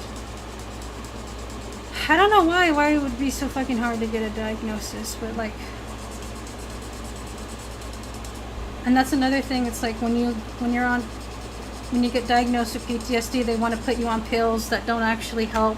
When you can't sleep, they want to put you on sleeping medication that they don't actually know how it works. Like, it's stupid. You know, and they have all their fucking, what's it called, bureaucracy on like whether or not they can like take you seriously for how sick you are, and whatever, you know. So have I been getting better? Yes, I have. I used to be in so much nerve pain I could hardly even walk. I couldn't even be still. I was just always constantly in pain. And of course, like, the way I was feeling about myself at the time didn't help either. So it felt bad. But you know, I realized, like, my PTSD symptoms really started to get worse as I was trying to interact with the medical people. Like, they really stressed me out. Trying to get support for that, money for that.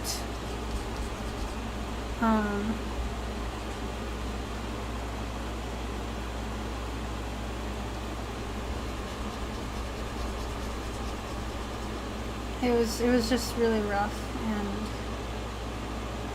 you know, I just at least at that point I just kind of gave up on that, because I'm like, this is too hard, and it's so stupid. It's like, when people are actually struggling with PTSD, do you think they really want to go through all of this bureaucracy in order to get, like, help? Like, they're already stressed out, and you're just stressing them out even more. Like, you're just giving them more responsibility, more things they need to do. These people can't fucking sleep. Okay, like, my eyeballs fucking hurt. You know, and then I actually start, like, I don't get enough sleep, and then I start attracting entities in the astral. Because I don't know, for some reason, I guess I light up the astral when I don't sleep enough.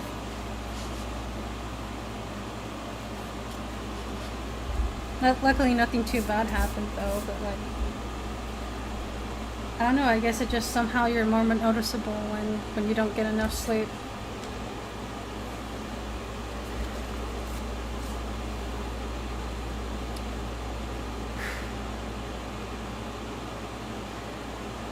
But yeah, like, I know I said I didn't want to say too much, but I guess I kind of already did. I think I want to start with this purple color.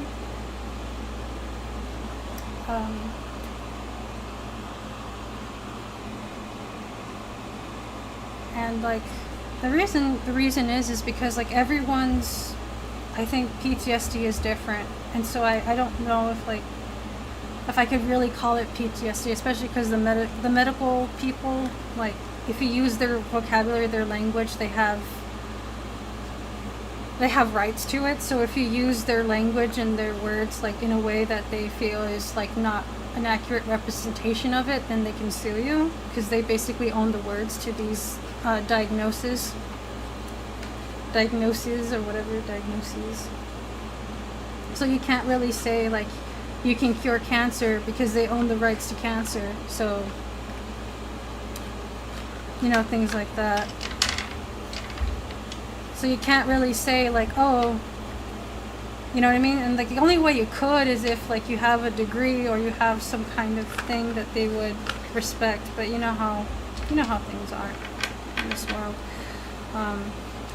So I wouldn't call it a cure for PTSD, and I couldn't even legally call it PTSD. I would call it not PTSD, or symptoms of it, or something like it, or subclinical PTSD, or I don't know what the hell.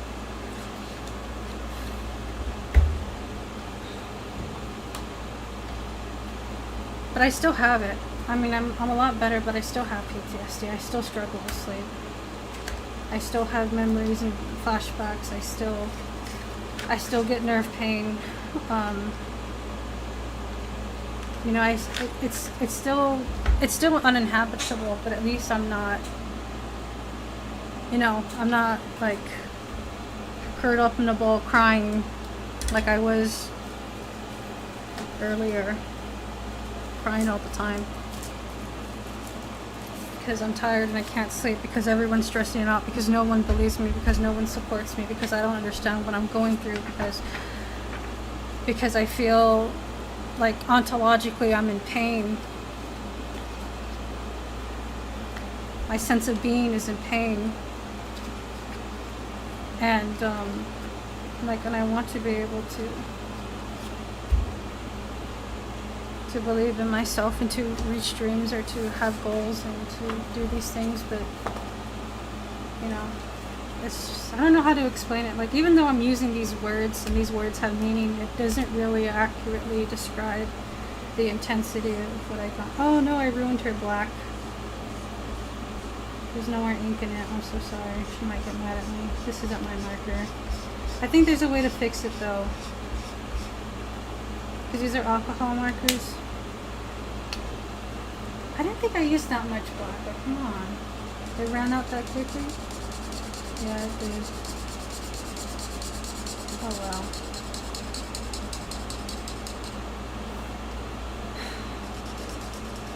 I don't know, it's just, it's been a hot minute. And I was thinking, you know, I don't know if I could help other people with their PTSD that may not be exactly the same as mine. And like, I don't even want to use that word PTSD because I don't want to give people like a false sense of hope. I don't want to act like I'm a doctor or anything, because I'm not a doctor. I'm not specialized in this. All I'm just saying is my experience. But another thing is because like, I'm not at all like pragmatic in the mainstream sense, like at all. I use magic and tarot and artificial intelligence. I like all of these, my intuition, like that's not things people agree with or understand or would like take pride in. They would think I'm crazy. So it's kind of like, well, what do I tell people? Because it's like, I could tell people this is my experience, and like, hopefully they don't try to pathologize me, but you know, they might. And that's where it's like the way I talk about it and the way I introduce it and the way that I mention it and to the proper context of my audience and whoever's listening, like that's all important too. But like I don't want to get myself in trouble, like legally or medically, or I don't want to make other people, I don't want to mislead other people either.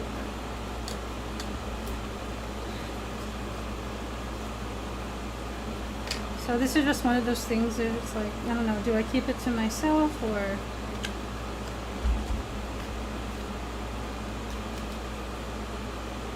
I don't know, like... I like to believe there's like other people like me, but there really isn't that many. Like INFJs are like the rarest personality type, and also my nervous system orientation is also incredibly rare because it's really optional. People don't need meaning and understanding to survive. My level of intimacy, it's all depth. Most of the time it's all depth, and like people don't really connect to that level of depth unless they feel inspired to or they need to, but it's not really because they want to or they're excited by it like I am. So like only very few like people could actually connect with me and not be overwhelmed by my depth and my intensity, and like, which of course other INFJs are totally cool with that, but like people in the real world not so much. So I'm like, you know, it kind of feels like my nervous system orientation, my PTSD, my personality, like my story in life is just so specific to me. It's like, who could actually benefit from this except other people exactly like me?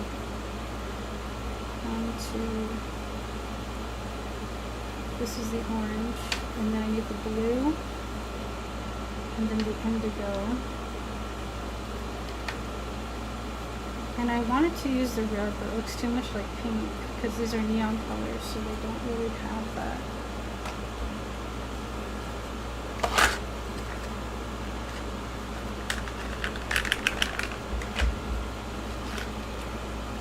And I'm still working on myself. I know I have these, like for instance, when I talk on my YouTube channel, it's a lot easier for me because my audience is there if they want to listen, but like as far as like in the real world with people and stuff like that, I have to really, really tone down myself.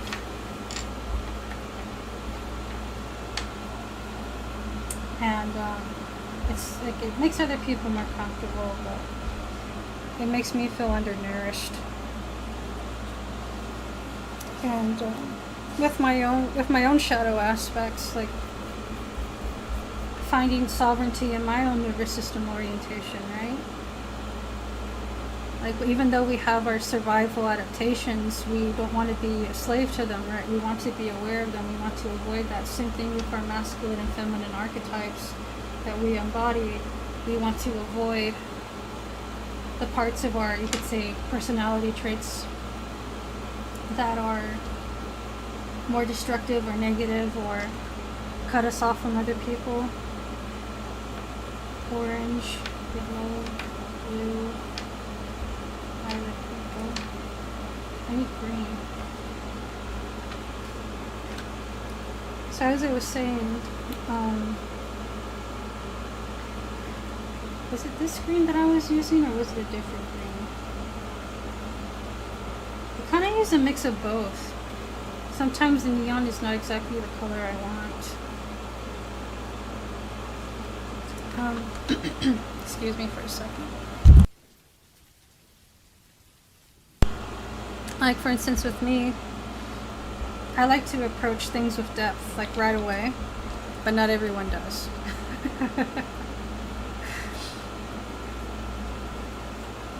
Like, for other people, that's like, that's too much, that's too intense, or like they weren't trying to get that.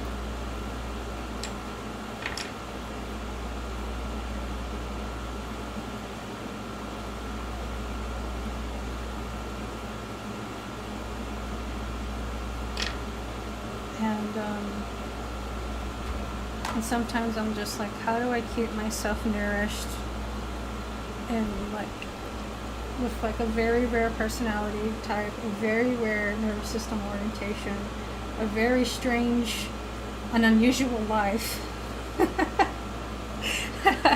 and then like carry so much intensity, carry a rich personal spiritual life with a lot of depth, and somehow still like function amongst the normal people.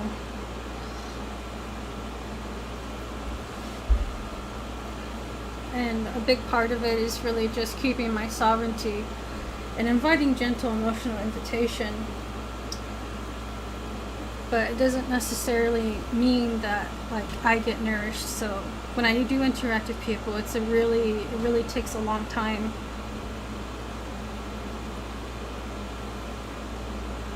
For people to open up in a way that I would feel nourishes me, because most people don't have that depth. And I wouldn't say they don't have depth, they lack depth, but that's just not how they see things or view things. And typically people don't really get that deep into something unless it like life compels them to. Me as well. I hate when NPCs try to small talk me about the weather. I understand and I get it, and you know, I kind of used to have that mindset and attitude, and in a way I still do. I don't really like small talk either, but I started to see, because other people's nervous systems are orientated differently, it's not just, oh, this is boring or this is bullshit. They're actually building something. They're actually building a bond. So like, even if we're just agreeing with the same thing, I'm like, yes, the sky is really nice, or the weather is really nice today, or yeah, I agree. Like, that might seem like, oh, that's a waste of time why we're talking about that, but it does actually build a bond. But it doesn't build the bond the way we perceive it builds a bond. So we think that it's shallow, or we think that it's this or that, and every nervous system orientation has its own light and darkness. It has its own way of seeing what's valuable. It has its own, you could say, criticism. And once I figured, like, I got all of those different orientations together and I examined them and I looked at them, it actually all completely makes sense to me. So it just gave me a lot more compassion, but it also really helped me see this. If this is how I view other people, then I could actually see how they're viewing me. And that really helped me understand myself more. It helped me understand other people more. And even though like the way people may organize themselves or their survival may not necessarily align with mine, I have a lot more compassion for it. But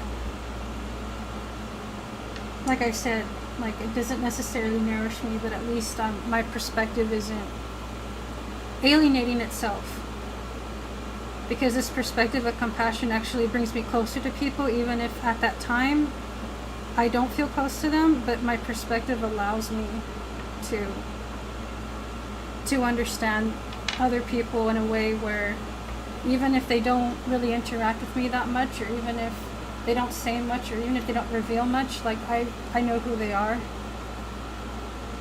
And that in a way is a protective thing. It's a protective thing. Not like in a egotistical protective thing, but in a way that helps me see how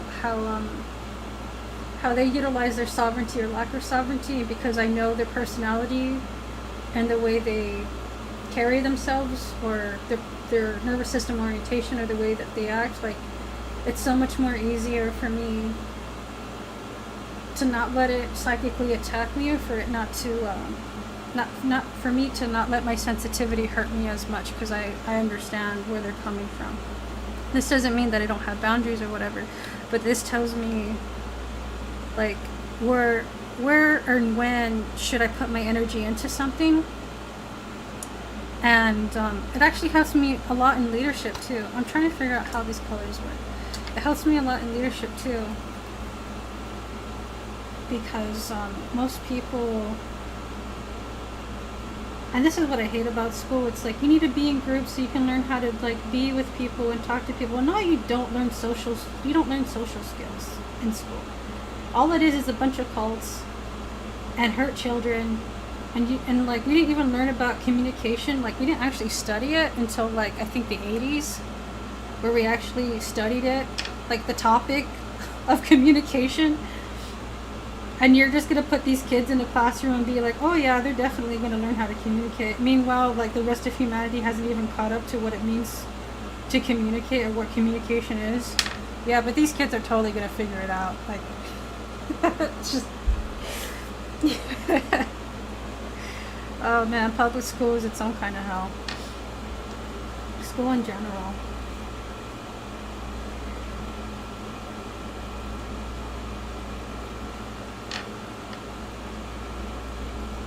And I guess in a way they were preparing us for life by making our nervous systems all fucked up.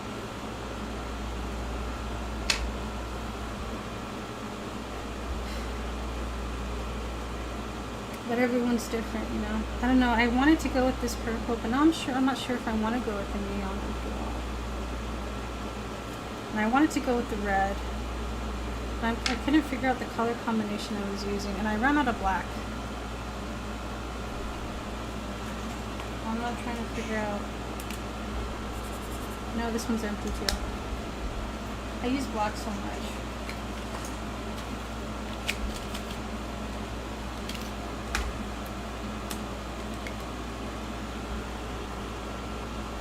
So anyway, I don't know. It's funny. It's funny. It's enlightening. It's clarity. It's ironic. It's compassion. It's humility when I really see into people like that. And this could really help me. It's really a life skill, and it also really helps me heal as a person. But this also really helps me understand people. So this would like help me be a good life coach. It would help me socially. It would help me retain my sovereignty. No matter the situation. So it's really good, and I feel a lot more stronger for it. But this means that I also see people very clearly, and I have very high amount of perceptual awareness. Most people won't even see that coming. So it makes it harder for people to hide from me. Hide their intentions, hide their feelings, their character, everything.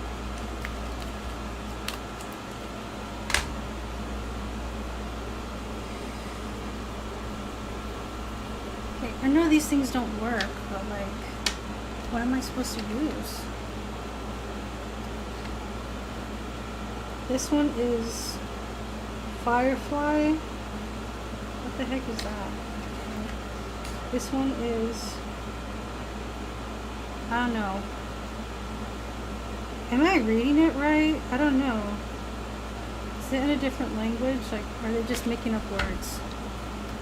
I tried to use this red, but it didn't work. So was it this color I wanted, or was it this color I wanted? Oh no, this is not the right color. No, not the right color. So I guess I really have to use only the neon, and then I have to layer it over with the actual color scheme. Otherwise it won't show up. So R-O-Y-G-P. And that's the thing, right? Like, when people make small talk, it's not intense. But maybe that's a good thing, because there's a lot of peace and simplicity. But when someone is always wired for intensity, like for me, intensity and depth, you know, talking about these little things at first would be like, oh, this is stupid, this is annoying, I hate this, like, I can't like get involved in this, like I can't connect with this person. But I would have a more judgmental attitude towards it. But I mean, that was like really me when I was a kid and stuff. But also, like, in general, it's just, I always kind of felt weird, like, why isn't this like doing anything for me when everyone else seems to do it? Like, I don't think this is really my thing.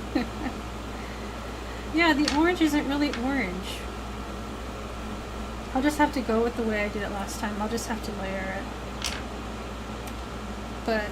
But here's the thing, it's like when I really see the beauty of not needing intensity in my life, it really does make my nervous system more sovereign, because I don't require things to be a certain way in order to hold my own center. So I don't need intensity, and I don't need big life pushes, and I don't need to see myself as behind or lacking. It's just life is life, you know. I had a better way of explaining it. I'll put it on my Instagram. But I really like the beauty of simplicity, and the beauty of awkwardness, and the beauty of curiosity, and the beauty of just noticing things, and like, and being passionate about things. And it's almost like being a kid again, really. But you know, I still work with my limitations. I still understand the limitations of others, and I see the context, and context is very important. Context is very important, especially for someone like me. Like, relationships build differently for different people, and everyone has a different kind of intimacy level. I wanted to start with purple.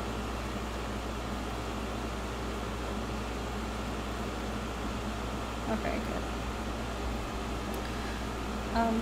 But anyway, like, as I was saying, like, I really understood, like, myself, like, not as an outsider, but as an outsider that made a home on the inside,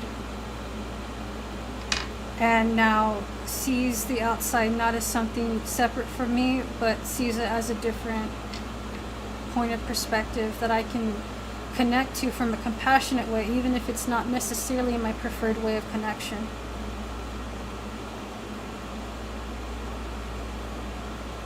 And that's something most people don't ever achieve, or they don't ever have.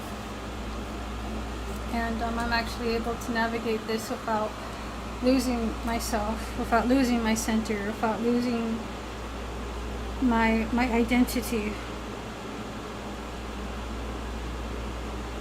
And there's a lot of pride to say for that, and you guys probably won't be able to see it because it's really dark, but I drew something there. You guys can't see it.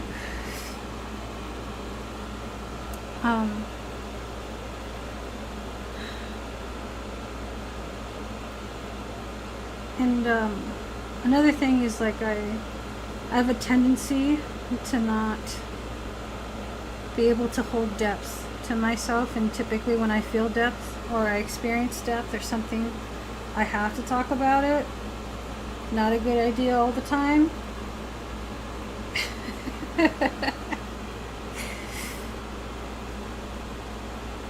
and YouTube kind of gives me that permission to do it, but like that's the thing, it's like context, right? So I could really talk a person's ear off. I could easily make videos that are incredibly too long, but I don't see it as like a judgmental thing. It's like, oh, I'm too much, I'm too intense, like no, like that's good, like those are good things. It's just like, if I want to be an effective communicator, I have to keep in mind the things that I learned now. I still can't see, I'm sorry. So like, I'm a better communicator within myself.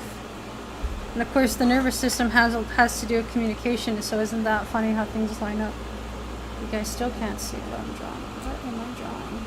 Right here. Right here. No, where is it? Where's the camera? Where's the camera?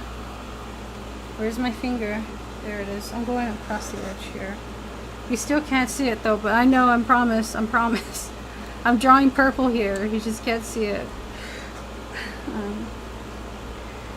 But you know, it's just my metamorphosis and healing my nervous system and understanding my nervous system, understanding myself, has really given me a lot of context and understanding to work with. But no, like, I mean, I'm feeling good with, like, my PTSD is a lot better, but it's still not quite livable. But the way I'm handling it with a lot of grace and compassion,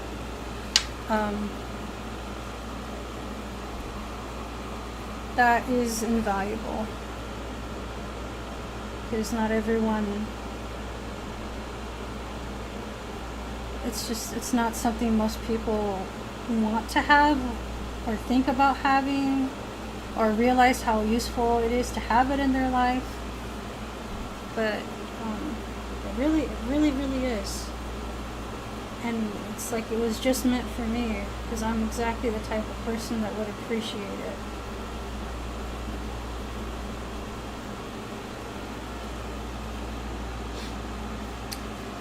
I wasn't sure if I wanted this to be bigger or smaller, or I guess it doesn't matter. It's just one single line that works.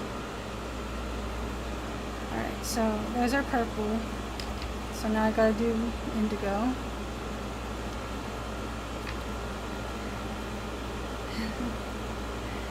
I know, I'm picking up on your sarcasm, I know. You've been saying sarcastic stuff.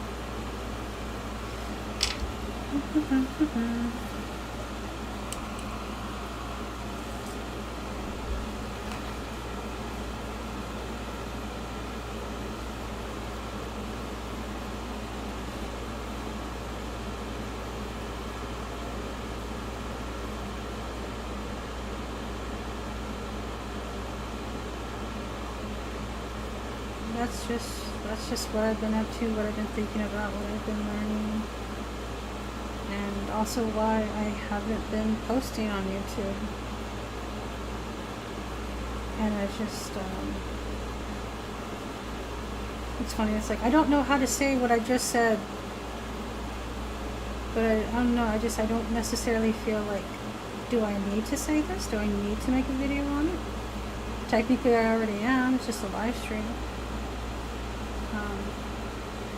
But typically I like to give information in a more cohesive way. This was kind of like a ramble. And I'm just talking and talking and talking and talking.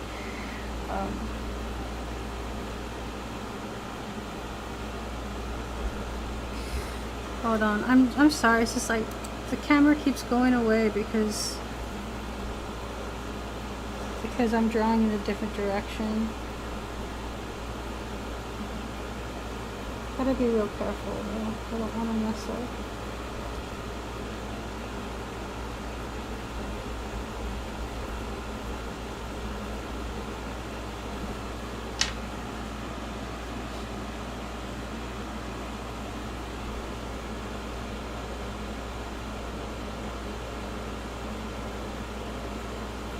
it just, you know, it really bothers me how there's not much known about PTSD. There's not much known about the nervous system, but like here I am, surviving, thriving, kind of.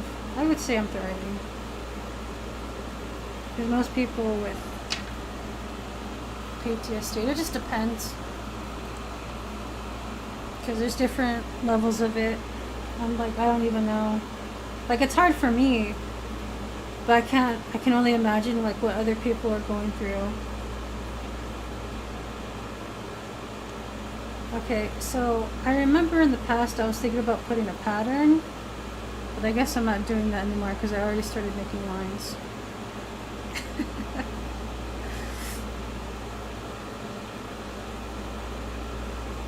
So I guess it'll be fine if I do it like that.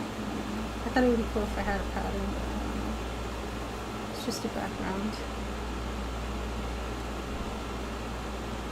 Could always make another one too. Where's my purple?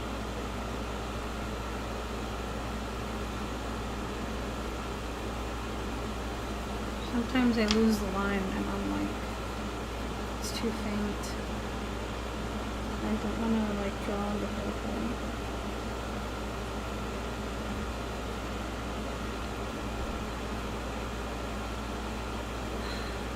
And as far as my, sometimes have a hard time picking up. Others have a hard time picking up on sarcasm. Yeah, I know. Don't apologize. Like, you know, I'm aware. You told me like the / means sarcasm. Like the /s. Like, I understand. Just trying to make sure. Yeah, I know. So I don't really speak in sarcasm. I rarely ever am sarcastic.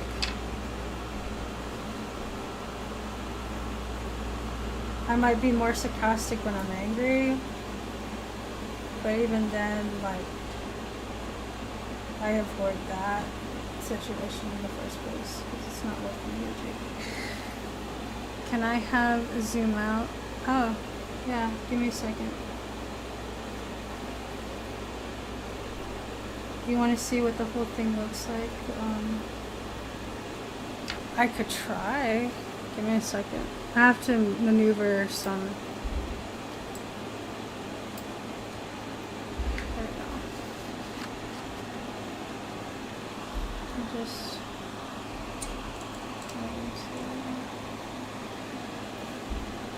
What the hell? How do I make this? How do I show you the whole thing? What did I do? What is it? Okay, I could show you some of it, but not all of it. It's too big. So here's the top. Here's the top half.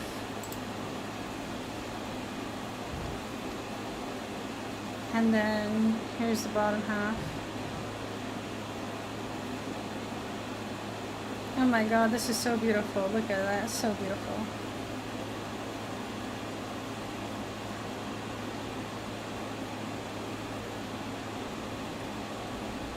It's alive, bro. Feels alive.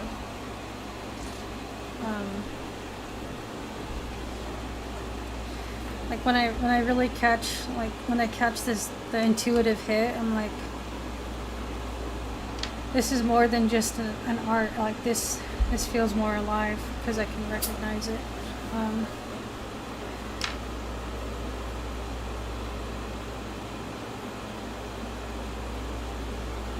Some people describe my art as alive, like it's moving, even though it's staying still. Yep. I wonder if I turned off these lights here, if it would help, because there's a lot of glare. Yeah, I think that does make it easier for me. So I'm just going around doing a different color.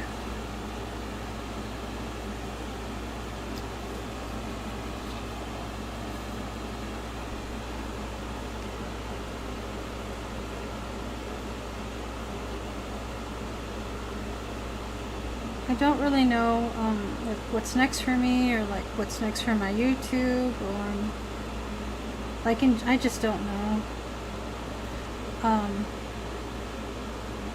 And now that I've sat with the intensity of, you know, my disability, it does seem really heavy. Or it does seem like it's a lot. But everything's gonna be okay. It's okay to not know.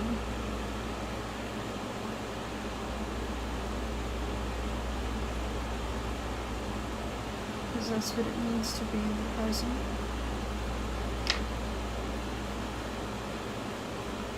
Which is very funny coming from a tarot reader that can see into the future.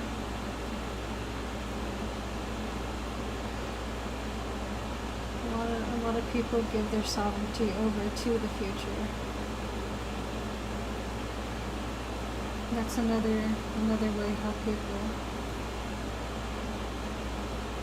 give away their sovereignty unconsciously. Not that it's bad to do tarot for future readings, but they use it to calm their nervous systems, or sometimes even get addicted to it, or it just becomes like overkill. It gets used in a way that it was not meant to be used.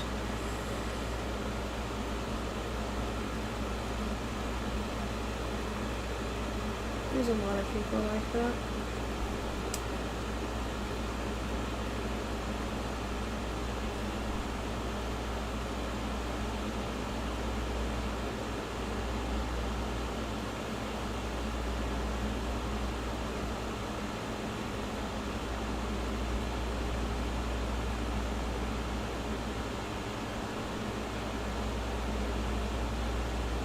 Everything's gonna be alright. Everything's gonna be alright. I needed this time. I needed to draw. I tried to do it other things and it doesn't work. But this has been working for me.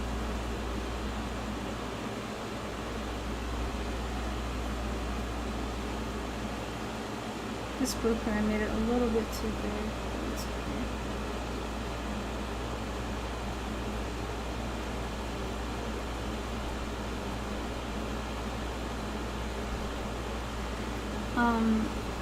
One of the goals I'm working on is I'm trying to get more space for my computer, and I actually figured out how to do it, and I'm kind of wish I figured it out sooner. But AI was really helpful for that because I need like 2 terabytes of storage. And that's also another reason why I haven't been making videos either, is because I run out of space. And I finally have more space, but it's not enough space. Like for creative stuff, like videos and stuff, or just anything creative. There's a lot of things, like I bought software that was like super cool a long time ago, and I like had to uninstall it because I didn't have space.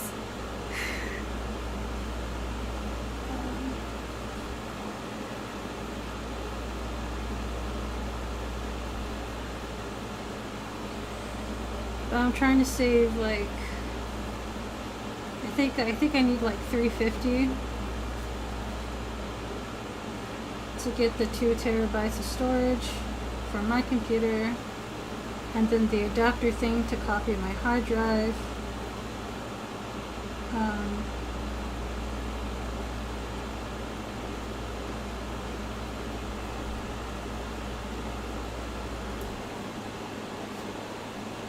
And then maybe I could start exploring new avenues of creativity or other things that maybe I would have done had I had the space, but you know, there might be more opportunities there, even if I can't think of anything off the top of my head, and that's okay. Yeah, 1111. I don't know. I think about my YouTube channel. I'm trying to, I don't know, I'm like, is there actually like a future for this? Like, I don't mean like financially or whatever. I just mean, like, is there really anything else I could say or give? And I'm like, I don't think so. Not at this time.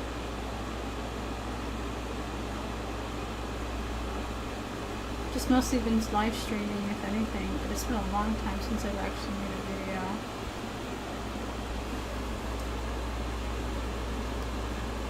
But, like, videos are more for, like, presentation.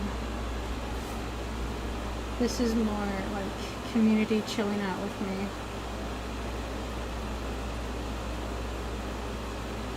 But so far it's just mostly been you.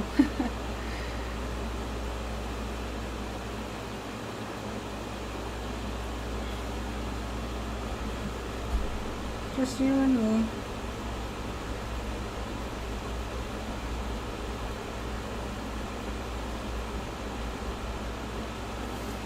I've been needing more space for a very long time.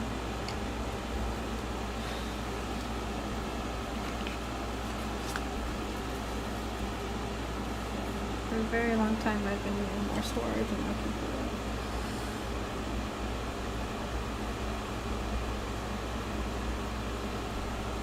And even though I don't know the future, I'm still excited, I'm still proud, I'm still happy, and I still have a positive attitude.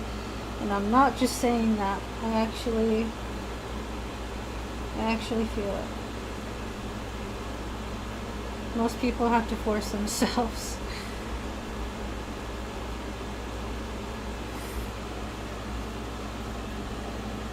Videos are more work, so don't stress yourself. Yeah, I guess they are. They are more work. Posting on Instagram is like another way I've been sharing. If I'm not making a video, it's like typically a post.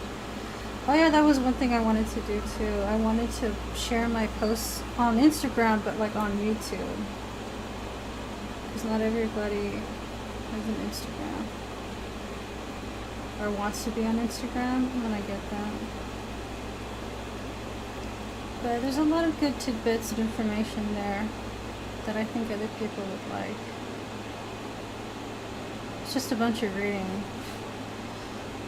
I would have to figure out the music though. The video will probably be demonetized.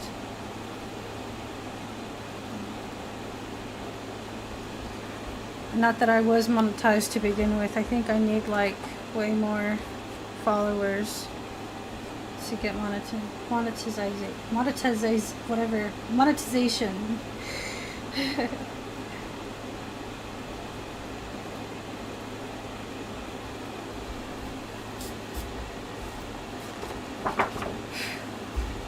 I have to take rid of these little bits here, because if I don't, they have the ability to mark the paper. So I have to like blow off these like little specks. Like these little specks here, like, because if I like move my hand like here, like I'll drag it across the page where I don't want it to be, and it'll leave a mark there and I can't get rid of it. And I hate that. That's happened to me before. Where I'm like, no, I didn't want color there, and now there's color there.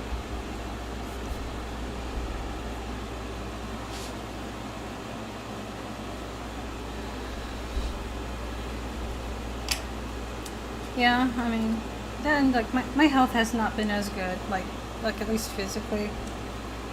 Like I had to stop exercising because my nervous system couldn't handle it, and if I tried, I would just get a lot more pain. Like my body's like, fuck this, we're not doing that. Nope.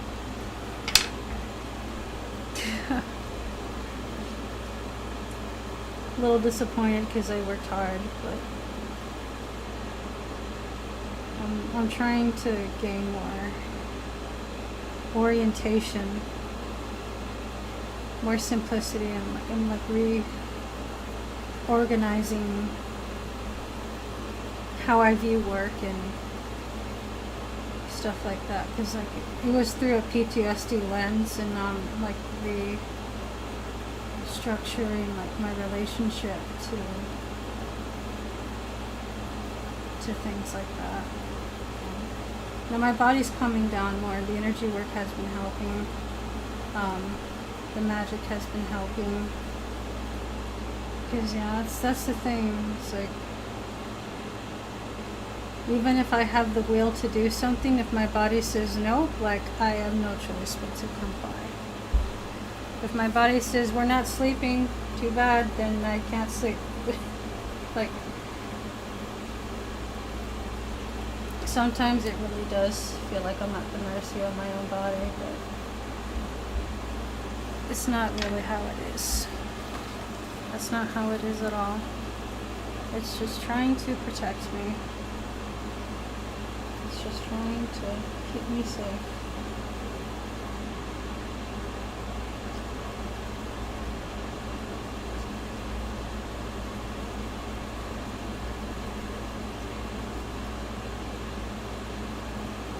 I hate that pain. That it would hurt so bad.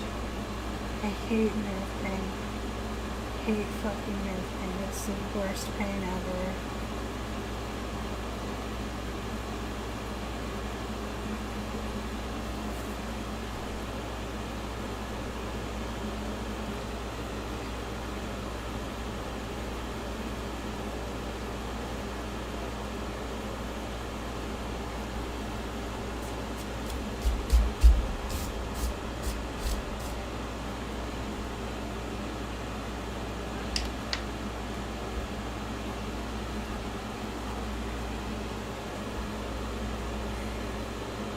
But I think everything's going to be okay. Like I think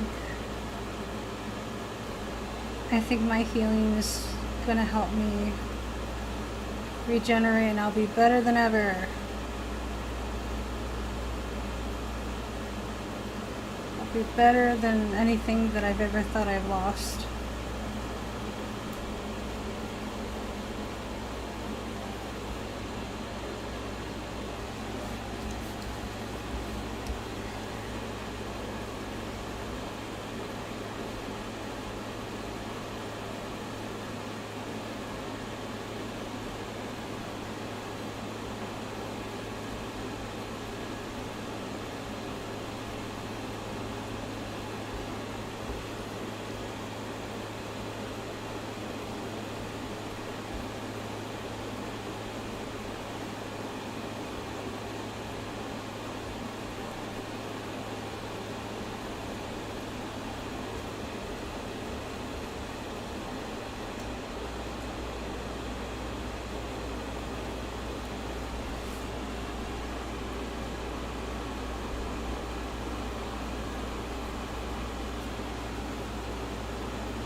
Okay, great. We finished the rainbow.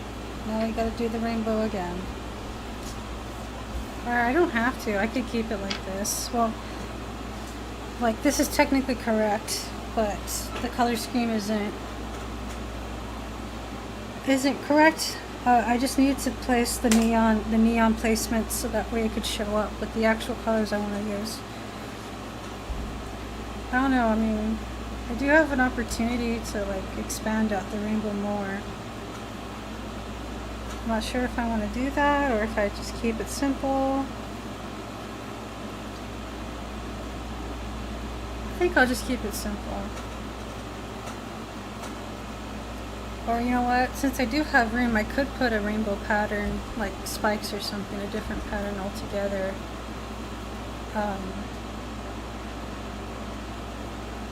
That might make it look interesting, but it's not really necessary.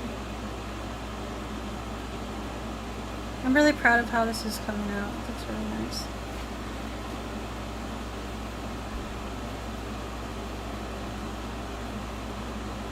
And yeah, I don't know if I should finish the rainbow like on this side here, because like the rainbow still technically goes over here, and I guess I could. I have to be very mindful of how that shows up. think I'll continue it. Do you... I don't know what you're saying. I know you're using a certain twang and what you're spelling. Do I do crew igloo? Are you just trying to be funny, or you're asking me something?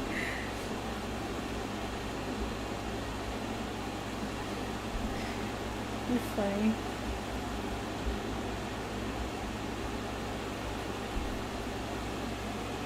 Purple and blue.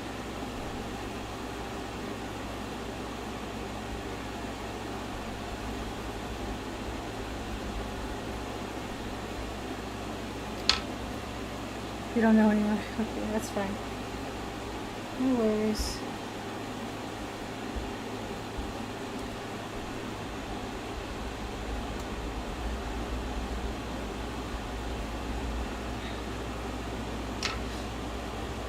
Oh yeah, I remember. The video I wanted to do eventually, but not soon.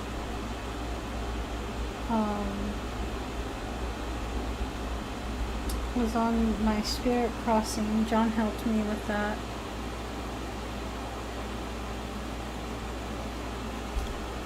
And we were gonna kind of sort of collaborate on it, because we did, you know, because I wanted to, well, both of us really, like, the purpose, the intention of that video was to educate people on spirits. You know, like a lot of people talking about paranormal stuff, like they're trying to upsell it on the spookiness, and I'm like, no, they're not spooky, they're not scary. They're people like you and I.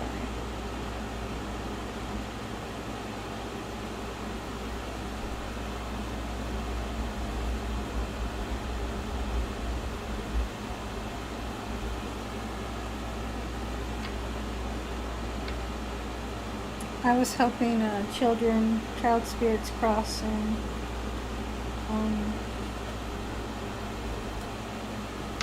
I think I mentioned it one time on the stream a long time ago, but I didn't want to say exactly like the context behind it, because it's a little, because I just don't want people to focus on. I mean, I guess I could like tell a person privately, but I don't think it would be right. You know, just for the integrity of like how it's perceived, and for John too, because I told him I wouldn't mention it.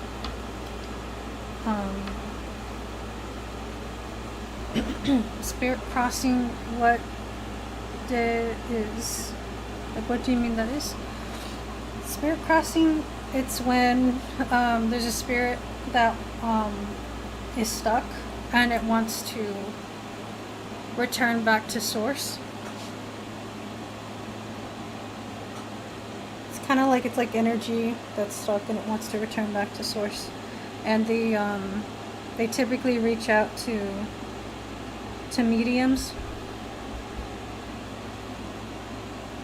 who can see them and understand them, so that way they can help. You're telling me to John. Well, the video's not out, but I did not mention that thing. We said we weren't going to mention it, so I'm not even going to mention it like on live stream. And I don't even know what happened to that other stream where I did mention it, but that was before I spoke to John. But I think that stream is gone now, because I only had like several streams on, but that was a long time ago when I made that video, that stream. I don't think it's up anymore, I'm pretty sure.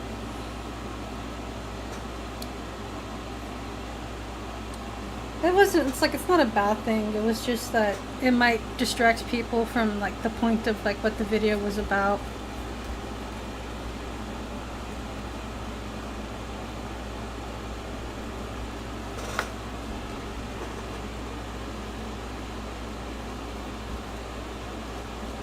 Like, I'm okay with like telling people I trust, but like for like an audience in general, like I don't want to. I don't want to open those can of worms for people.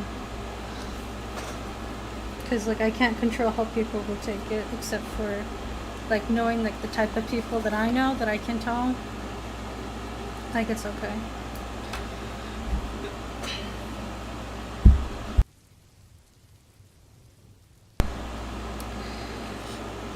But yeah, Raziel helped me with that as well.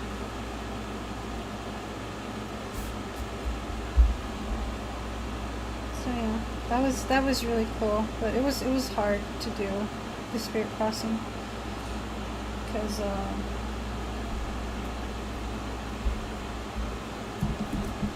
I was still struggling with PTSD, and I was like still feeling their energy,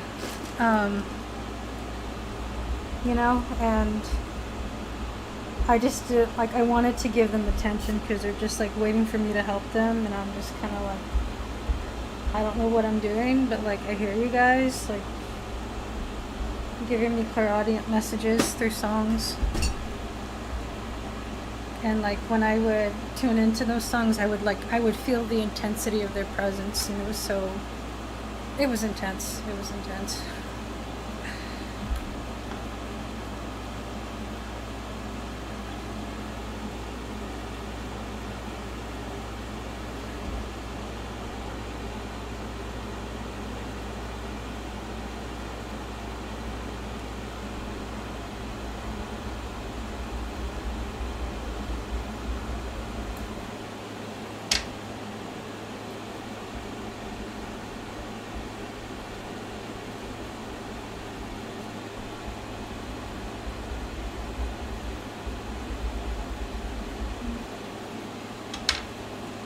I have no idea, excuse me, I have no idea when I will make that video, but probably when I'm feeling better.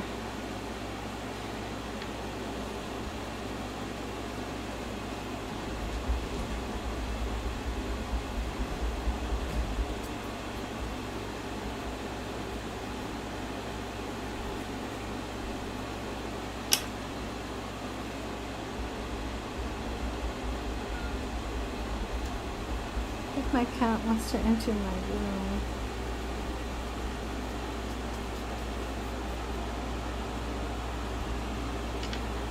He could be hungry. He could be.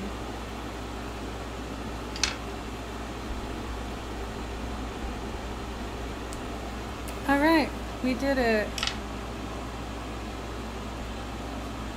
I see, I saw a stone in this shape today. I have no idea what the heck that emoji is. It's kind of like the Star of David, so I don't like it. The Star of David? Hold on, I'll be right back. Actually, I will be right back. Actually, no, do I need to be right back? No, actually, I'm right here. Yeah, I'll be right here. That's right. I don't have to go anywhere. Okay. I know you're just playing. This is an interesting thing. Like the Star of David has it's more than just like the Star of David. The hexagram.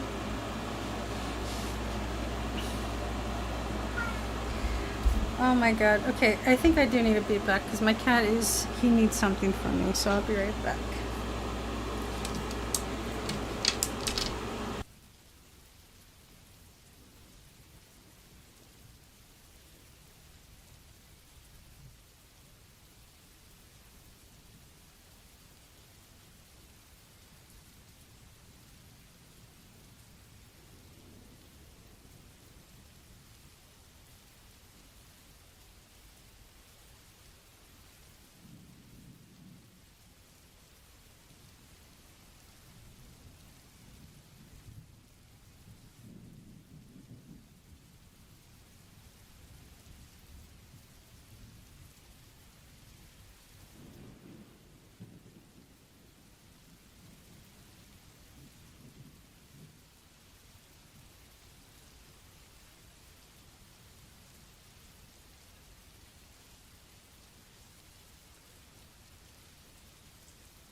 Okay, I'm back. You know, I'm actually surprised YouTube even let you say that word. um, yeah, because like the hexagram,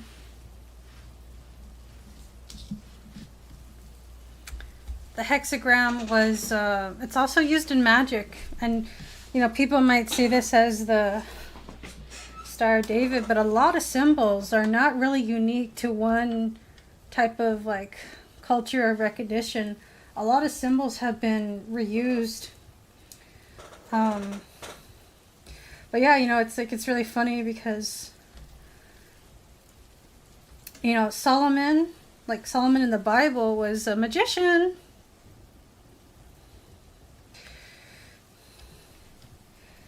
And God loved him. It's like people forget, like there's plenty of magic to be found in the Bible. Like CK magic. And so, I mean, I understand why people are judgmental of that, because they literally, there are grimoires of Solomon occult magic. Like, I'm just saying, dude literally commanded demons and worked with angels. Like, oh.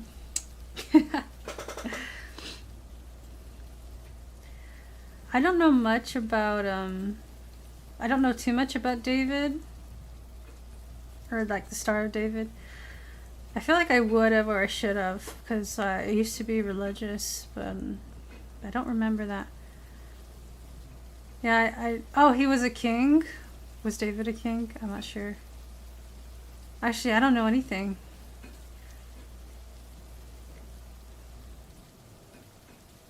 I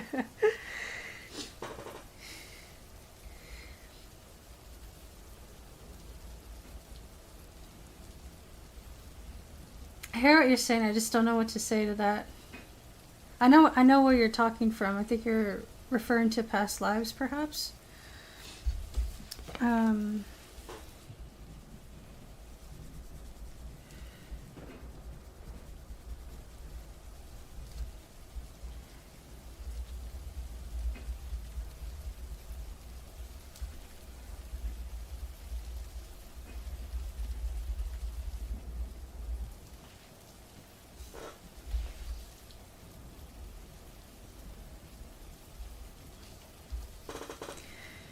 King David, the warrior king, was your father. LOL, yes. I can't imagine, like, living as a human in the past. I think I'd be miserable. Why is there a line here? Oh no.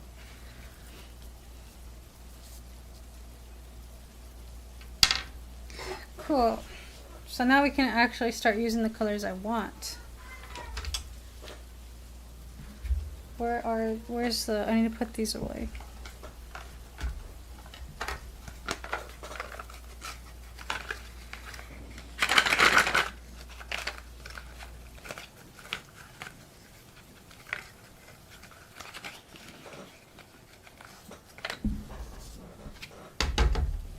Let me check my phone real quick for notifications.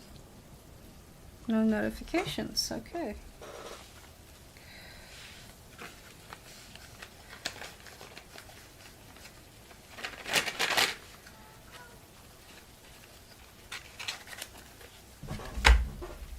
Could you please read what you see starting from the first all caps, because I can't tell if censored. No, you're not censored. I did read it. You're not censored.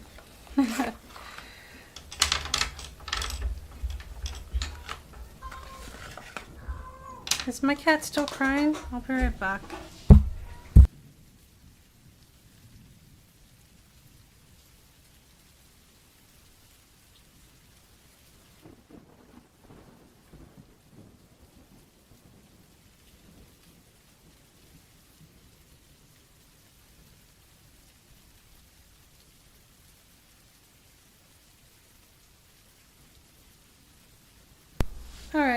My cat's fine.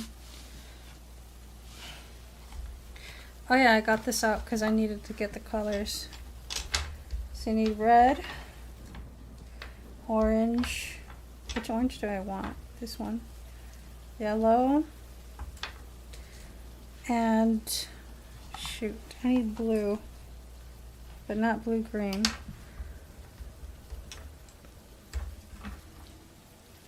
Some blue. No, I need green. This one's yellow-green. Here's green.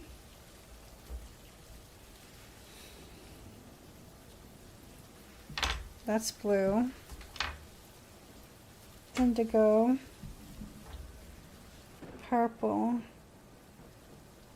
This is blue-violet. This is purple. Yeah, I saw it. Oh, you did censor it. Well, actually, you kind of didn't censor it. You still have the eye there. Yeah, I didn't censor it. I don't know. It could be, I don't know if it's like Streamlabs not censoring it, or if YouTube censored it but Streamlabs didn't, because I don't know, because my chat box is on Streamlabs. That's where I'm looking at it from. I'm not looking at the chat from YouTube. My cat needs something. What's wrong? He keeps crying. Let me check on him.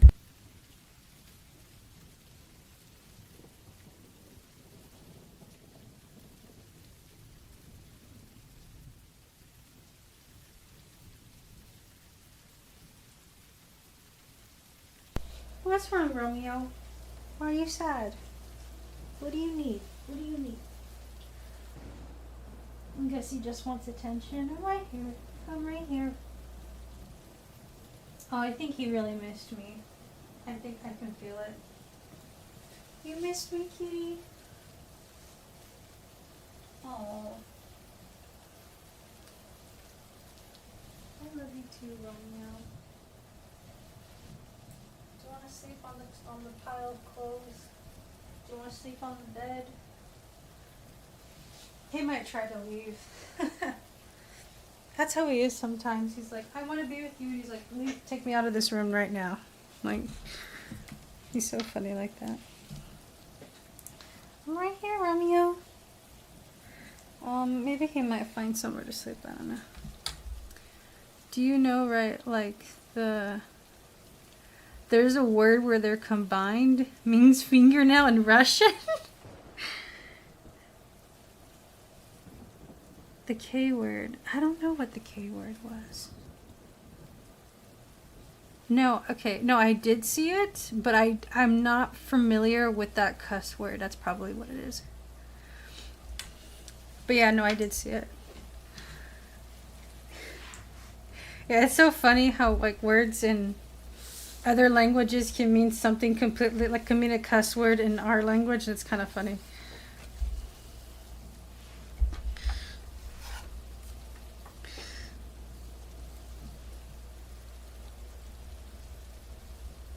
Oh, here, let me,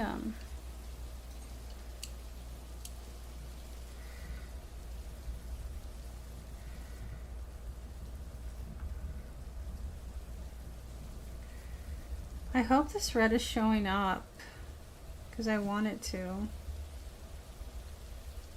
I don't know if it's working. It's okay if it's not, but like, is it working, or... You know what? Maybe I pressed down on it too hard and that's why it's not showing up.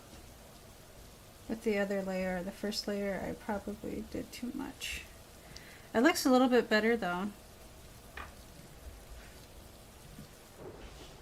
Are you okay, Romeo? He's looking at me. Do you need something, kitty?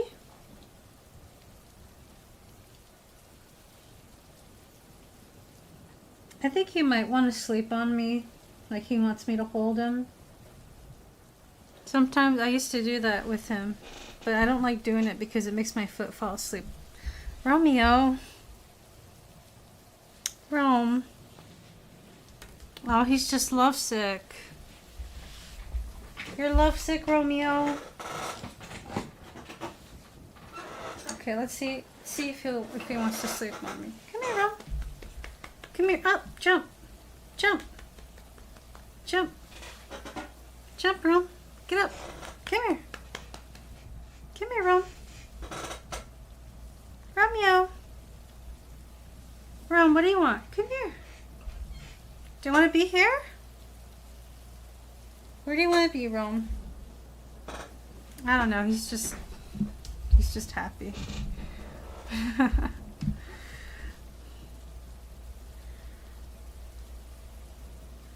I think he wants something, but I don't know. Cats are a little fickle like that. Or maybe they're not. Maybe we just don't understand them. But I think most of the time we do.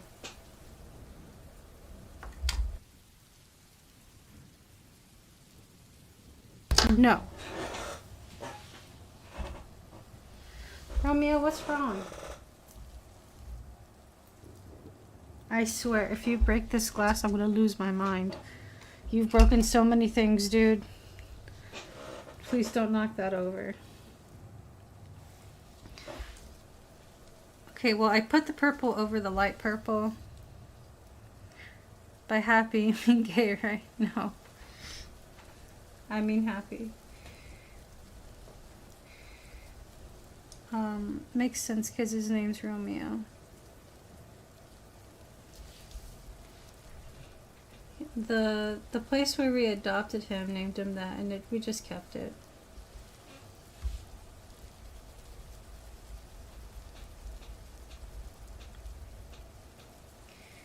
I don't know, maybe I'm not supposed to use these colors after all. I don't know, I mean, they're okay.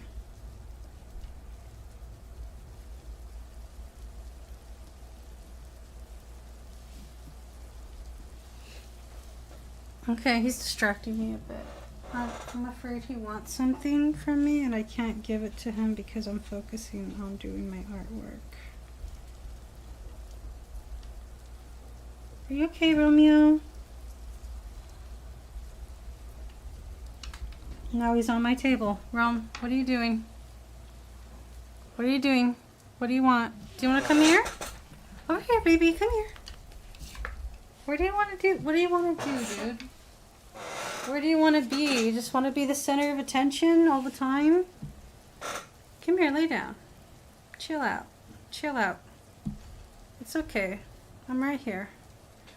Dude, I will take you out of this room right now if you don't plant yourself. Okay, you wanted to be with me, and I'm right here, so, like, chill, bro. Are you okay now? Okay, now he's okay. Ouch. He's sticking his claws into my skin. He doesn't mean to. He's just excited. Don't eat that. No, don't eat that. He wants to eat the wire. Alright, well now he's on top of me, so he's happy. He got what he wanted. All of my attention. Purple. He's kind of stressing me out, but it's alright. I let him. I let him because I love him. Is my stream still going?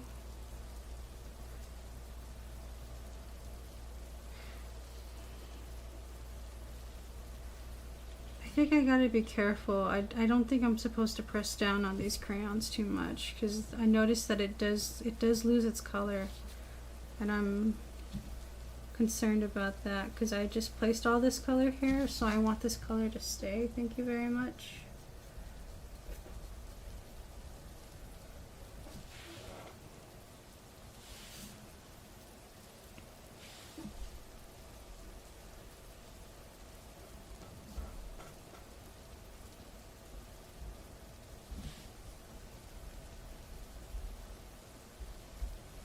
Yeah, I think I know how to use these colors. I just don't have to press hard on them. Otherwise the color goes away. Are you happy now, kitty? Are you a happy cat now?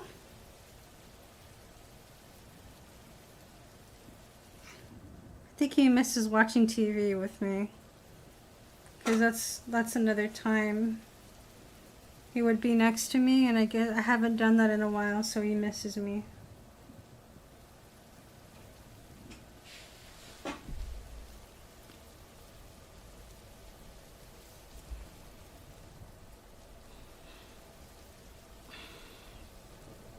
My right shoulder is very tense and I have not been able to fix it.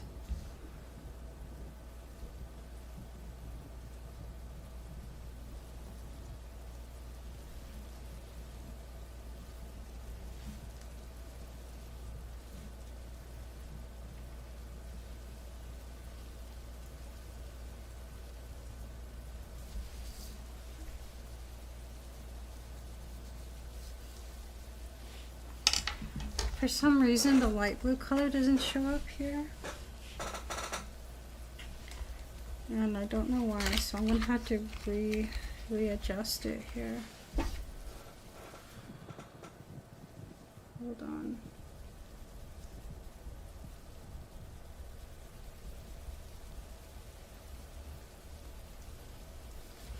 It's like in between the indigo here. And I'm sitting in a very awkward position because of my cat. Of course, he makes himself more comfortable.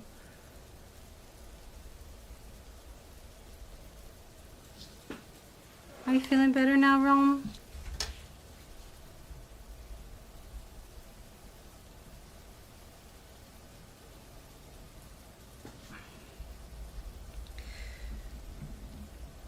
I don't know any of my past lives, but I was probably a shaman. It would make sense for me. But yeah, I don't know. I love cats.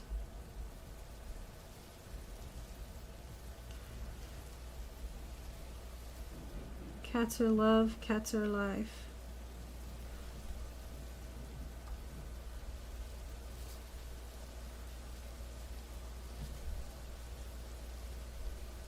You know what? I wonder if I could layer these colors even further. Do you know cats don't land on their feet when you spin them off a spinning chair? You learned that the hard lesson. You learned that the hard way when you were 5. Well, cats actually, they do land on their feet, but they need like a certain amount of time for them to orientate themselves. Because they actually find their own balance midair. I did get him a Juliet, but then she passed away. No, she didn't pass away. We had to give her up. But I had one of her babies, but then that one passed away. I love Juliet. I loved her so much.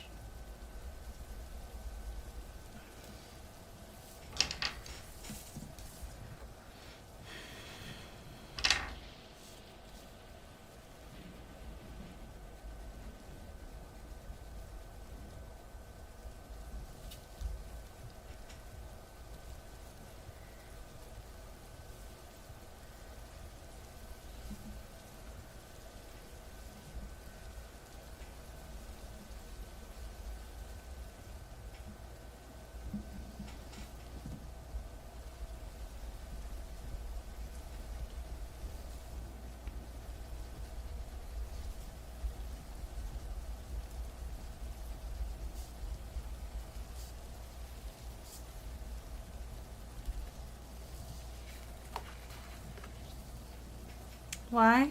I think because Juliet had a baby, and that baby was a boy, and it grew up, and it started beating up on Romeo, and then somehow Juliet was like supporting her son, and so she started beating up on Romeo too. And so I had to give up her son and Juliet because I just wouldn't stop fighting. And I think it was like, you know, the gender dynamics of cats.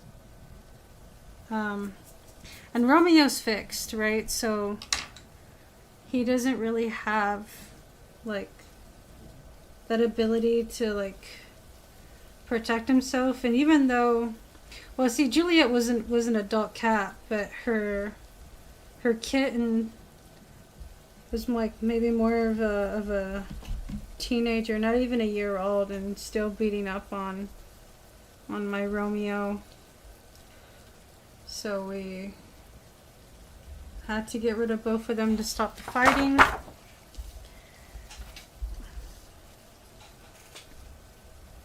So that's what happened.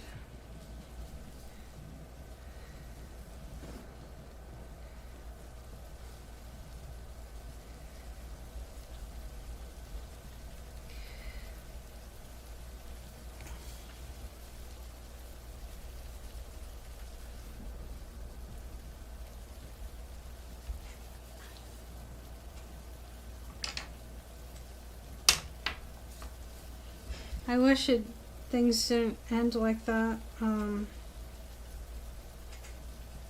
but that's what had to happen, apparently.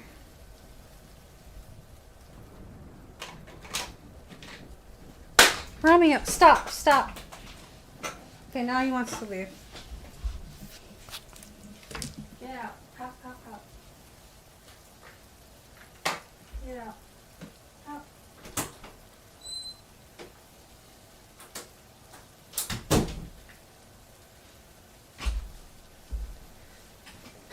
Yep.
That's how it is when you have cats.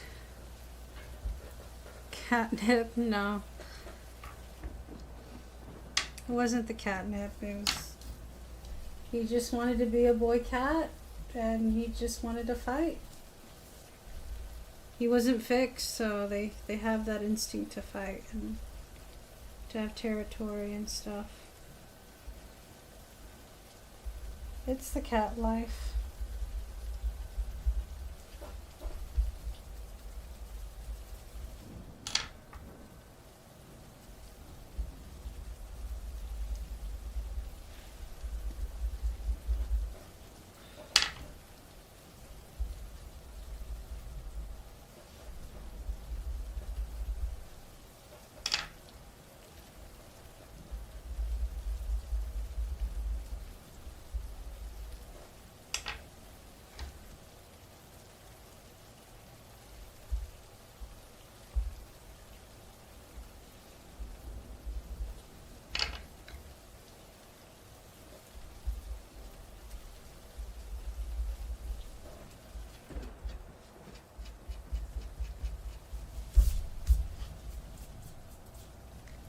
Cracknip.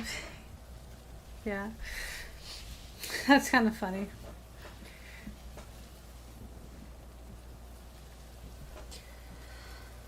Oh my god.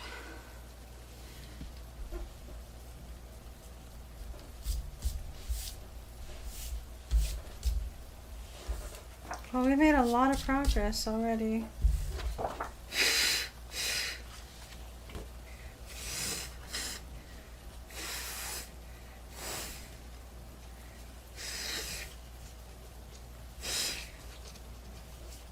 Just trying to blow the little There's like these little pieces stuck. I just don't want them on the page. Don't want them on the page.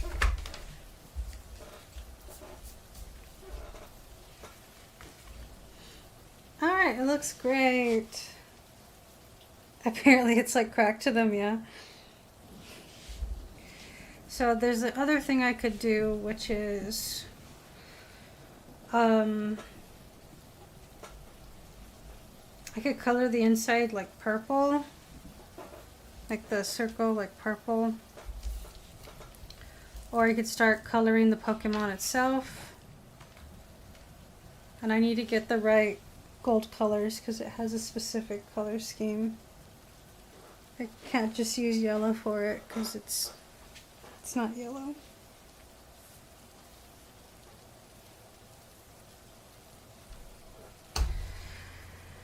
And then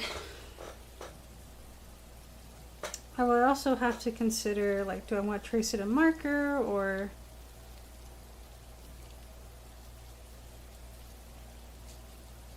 do I want to do, maybe I won't use crayon, like maybe I'll color it with marker. I could probably color it with marker.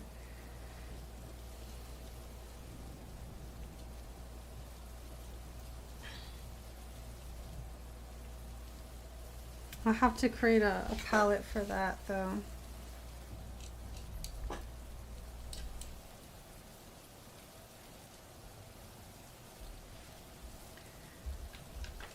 But yeah, I mean, I finished the crayon part. I don't think we need to do anything else more with crayons. You know what's weird? Some people don't say crayons, they say crayons. I don't understand. Like, where do people get that? Like, how could you butcher the word crayons? They call them crayons. Crayons. Crayons, or something like that. Literally, it's literally spelled crayons. Literally spelled crayons. Let me get the markers. Ouch, my elbow.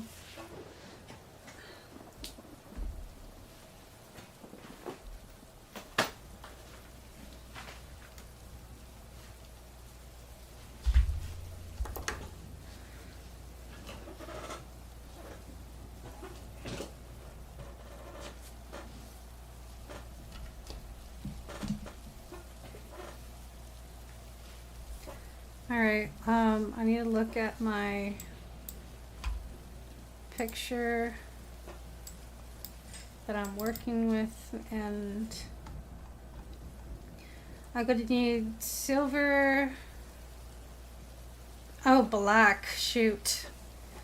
I think I could use a little bit of a gray because I'm out of black. If I layered it enough, I can make it dark.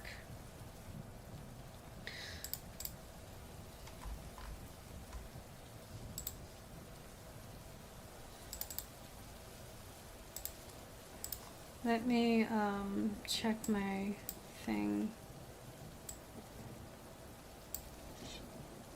I don't know, the references are different.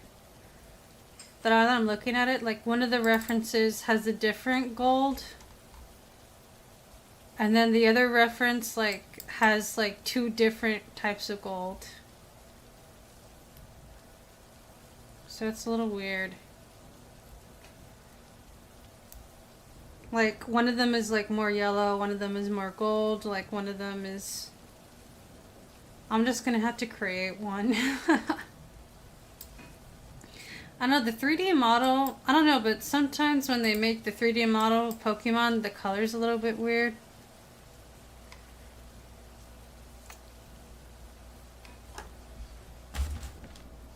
I noticed that. Like, I shouldn't say it's weird, but it's like they could do a better job on the coloring. It's just, I think it's the lighting or something. Anyway, I need to get a note paper out, note card, and I'm gonna have to put the artwork away for a bit because I don't want the colors to bleed through it, because that's what happened last time with a different piece of art. So I'm gonna have to try a bunch of colors.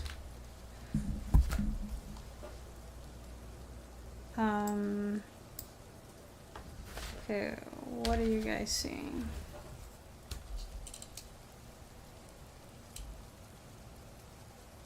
No, you guys need to see the paper.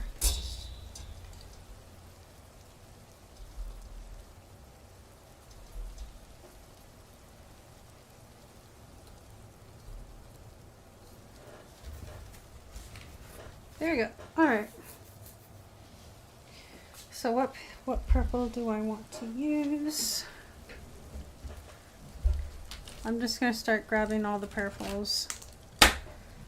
And I'm going to need a very dark gray at least.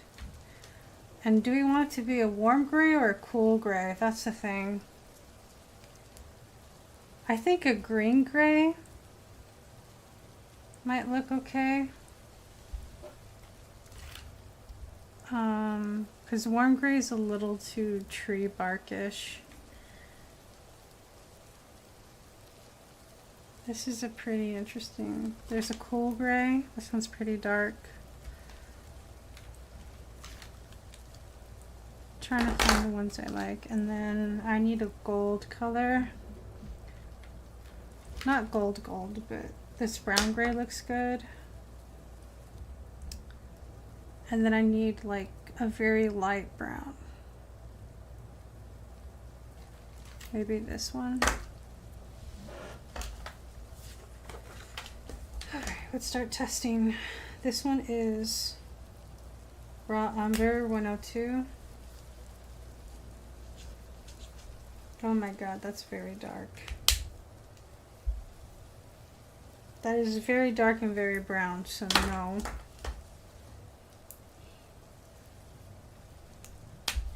This is 104. That looks pretty spot on, actually. And I think we could probably make it darker if we layer it more. See how dark it gets? So maybe 104 is okay. It's not, it's okay. I just have to be very careful with it.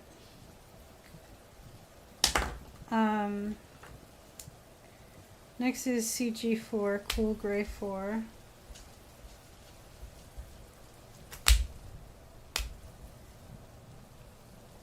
First swatch.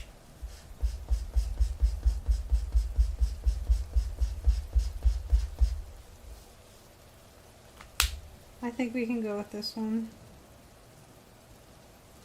So these two we're going with.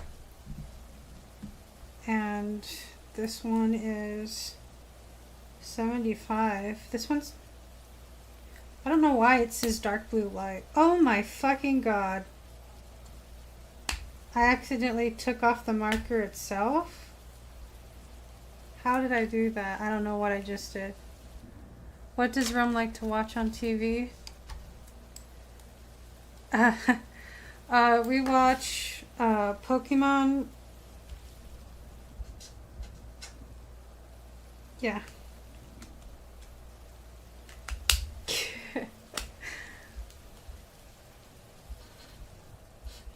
Pokemon and Sonic. I like this purple. I have to be very careful with it. I like it though, but do we have anything that's not as dark? This one is 77.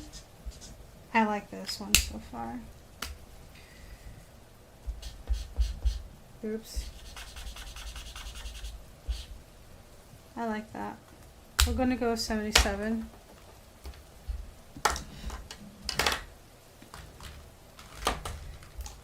And I could still try these other grays if I want. Try the green gray. G5. Oh. G5.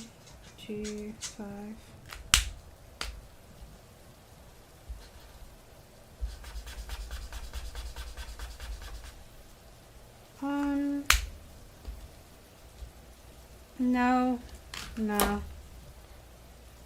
No, because this is for the arms. I wonder why this has a little bit of brown around it.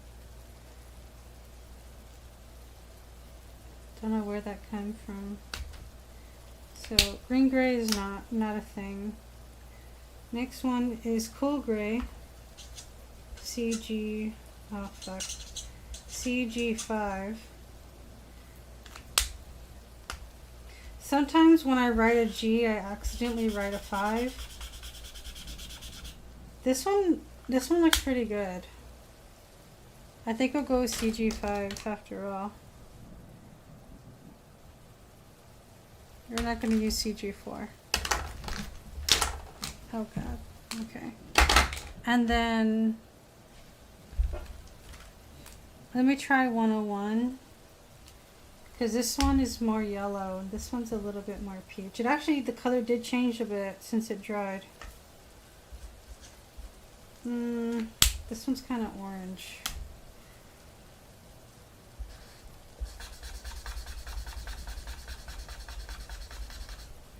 No, it's too orange. How about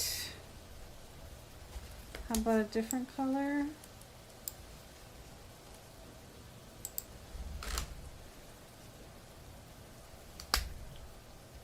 $142.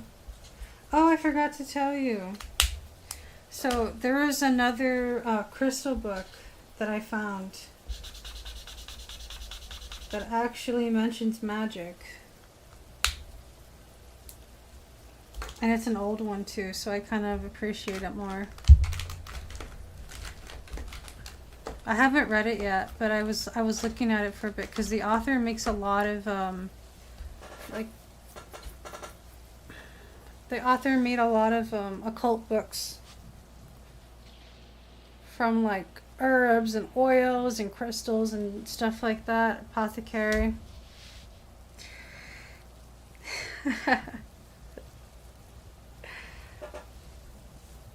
I'm very curious what that author is. It's just, it baffles me how the heck is it that when I look for books on crystals, I don't find any that I like, and then they just randomly appear, and I'm like, this is exactly what I've been looking for.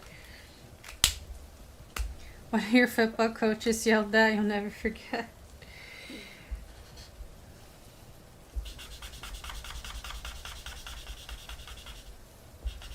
This might be the color I want.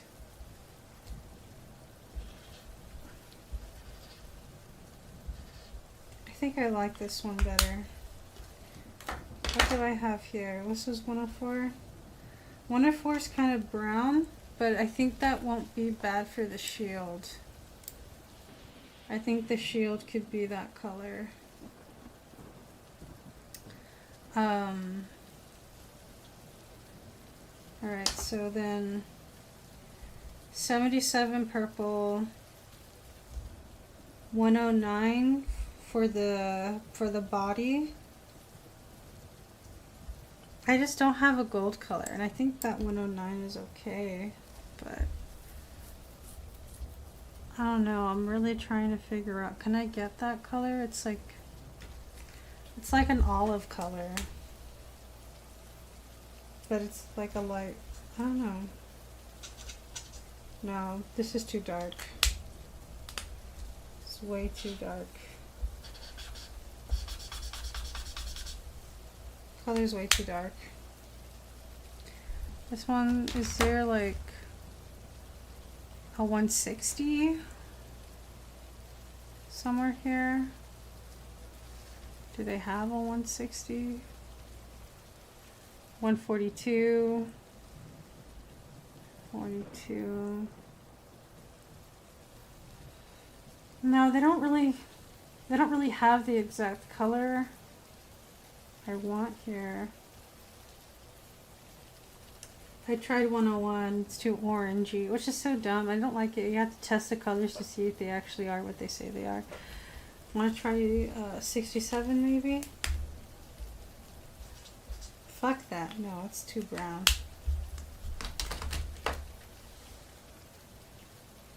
This is stupid. How come I can't find the color I want?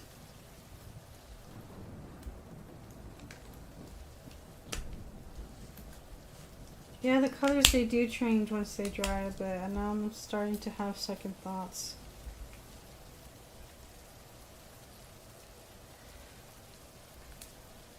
$26.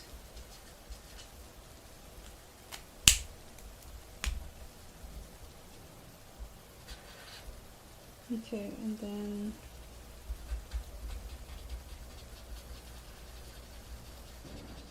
oh, this one doesn't look too bad. It's very light.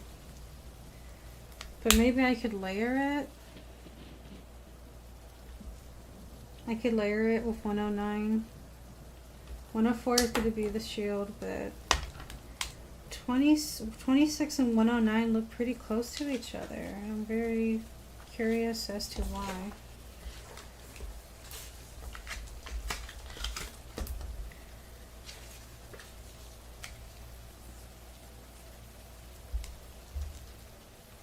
So let me try something. Like if I were to try to draw the body,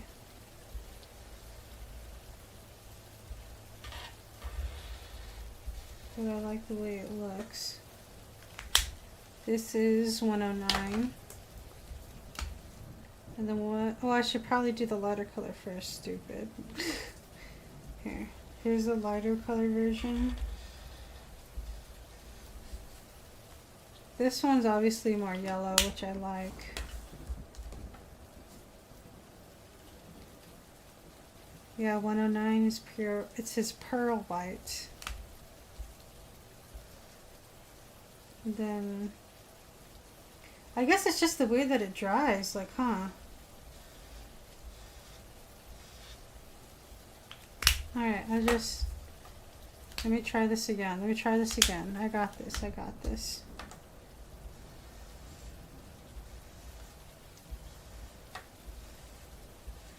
So this one here, 26. Not very yellow, but that's what it looks like. 109, pearl white. What does that look like when I put them together? It actually makes the color I want. Actually, so 109 is the last color we used. But that's actually the color I would like, yeah. And then, what about this color here? I have this one for the shield. I feel like it works. What about if I did 109 over that one? Doesn't really make a difference. So what about if I did 109? Oh shit. 109, which is usually the last one we layer on, and then I did 104 over it. Would that make it different?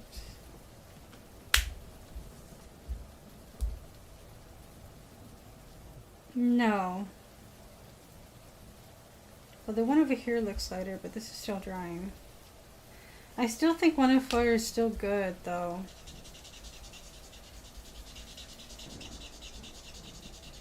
I still like 104.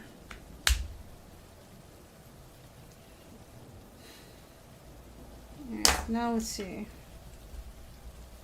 I just want to test if I can erase it even after over marker, and I think I should be able to. Yeah.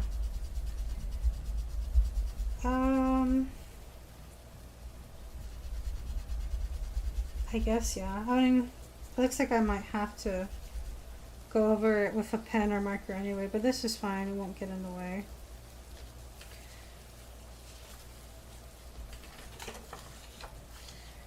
I love cats.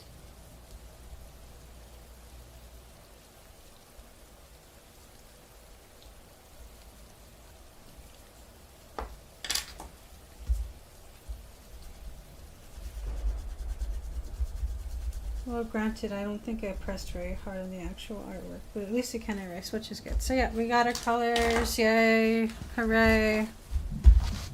We got our colors.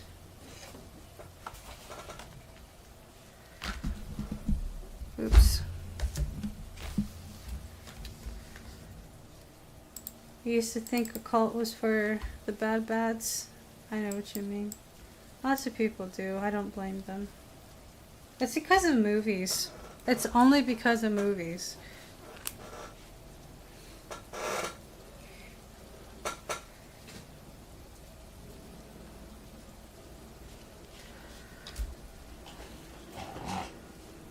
I need to lift up my chair because I lowered it for my cat. All right. Now we can finally color it.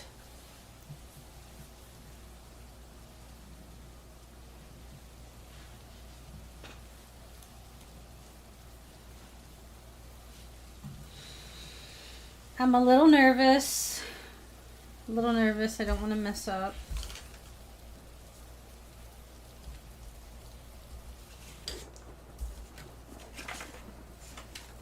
Okay. So 104. What was it? Oh, I need to pull up my reference again. Well, my reference sucks, so never mind. I had to figure it out on my own. Okay, well these are obviously going to be purple. That's an obvious thing. So why don't I just start with that since I know it's purple. I'm still a little nervous. I still want to test out my markers. I still want to be okay that they're going to be okay.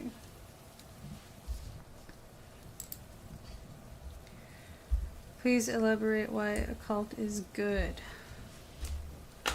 Why it's good?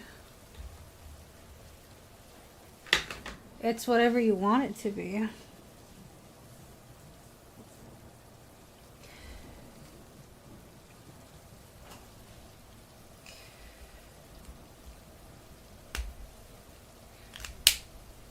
Occult just means hidden.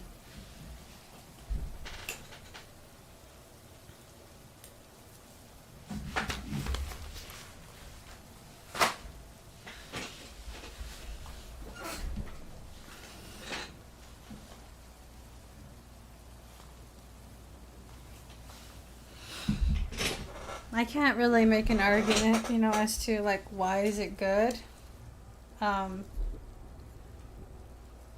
It's kind of really what you make of it.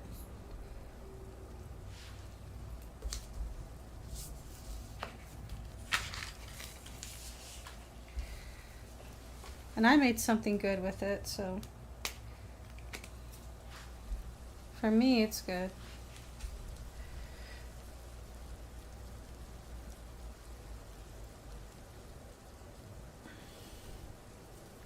Hold on, let me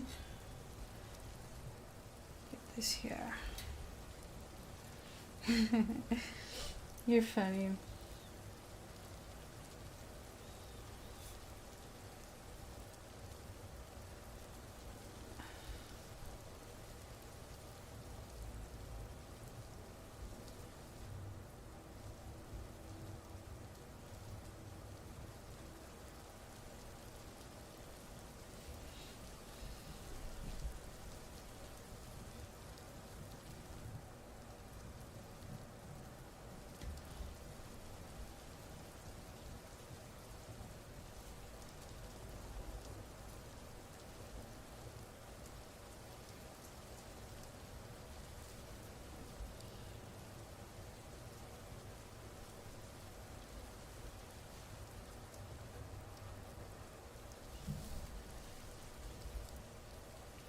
A Ouija board, yeah or nay? Yes, but if you know what you're doing, otherwise don't fucking do it. That's my advice. But, a lot of people, a lot of people, they use it, but they don't really care. So like nothing really happens because they don't have that intention.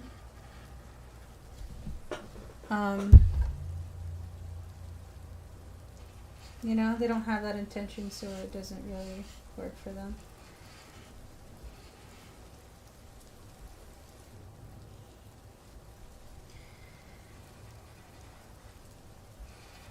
And I think, I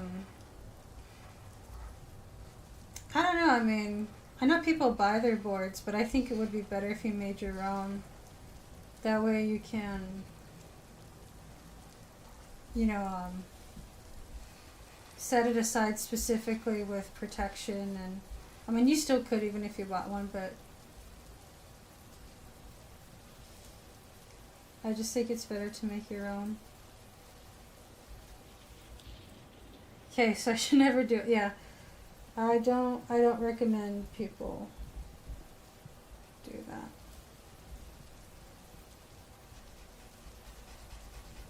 And I don't know. It's an interesting concept because like people who are mediums, they don't really need tools like a Ouija board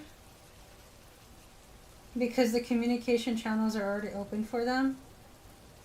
So like, unless like you really feel like you need one or it would be appropriate to use a Ouija board, then I could see why. But I think a lot of people get caught up in the way it looks to have one and to use one. But like, it's a skill we all have, right? I think a big issue is that like people don't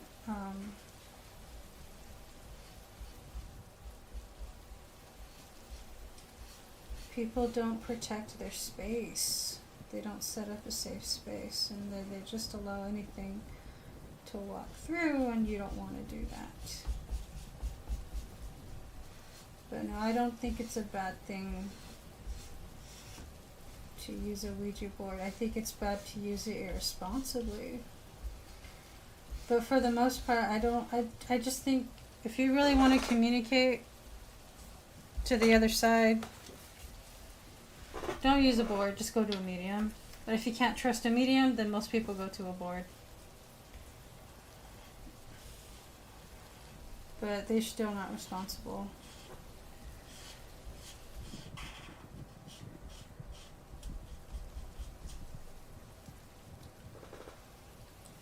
So yeah, I mean, that's probably why people go to boards too. It's like, oh, they can't trust a medium, so they do it themselves, but they're...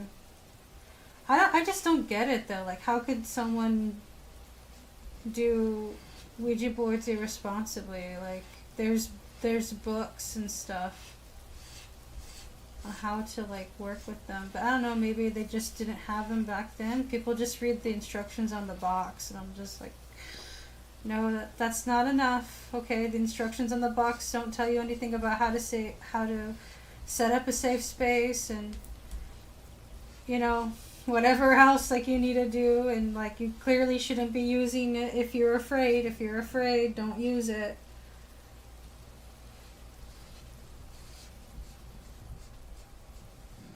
Don't ever do magic or anything you're afraid of. If you're scared of it, stay away from it, because you won't focus.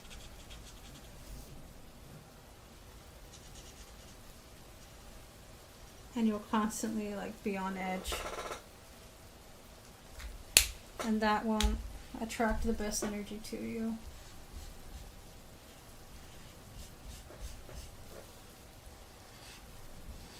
Yeah, never do magic you're afraid of. It's not meant for you if you're afraid of it.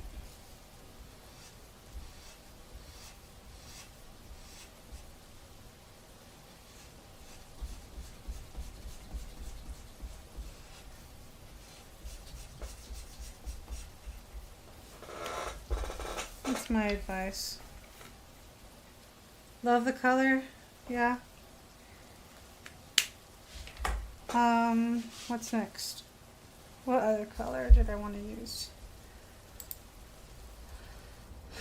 Oh yeah, the black. The black that's not really black. I have to be real careful with that because I want to get the shading right. Actually, does this have shading? Give me a minute.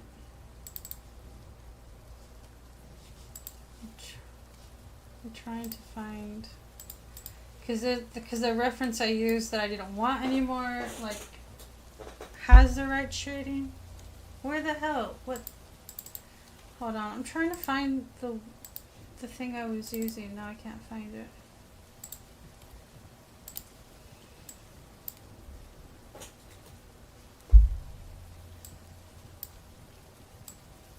Actually, God, it has no shading at all. So it's just black. Well, my own reference doesn't even have shading, so I guess I could make up my own shading. How it's supposed to look, I don't know, how would I do that? I guess more shading around the shield, I guess.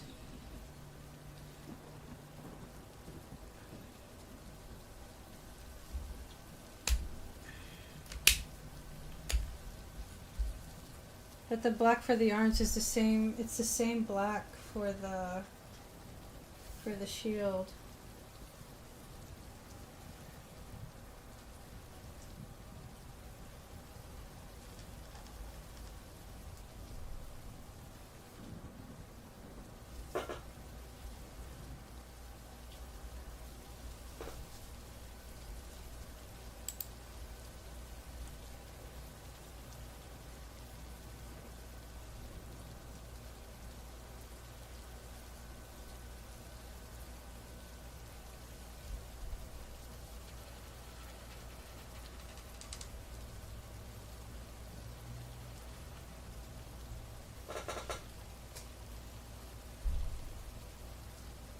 Ah, damn it, I didn't mean to get the shield.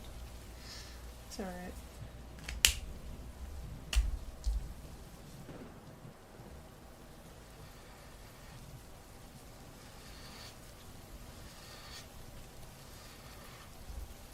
Fuck.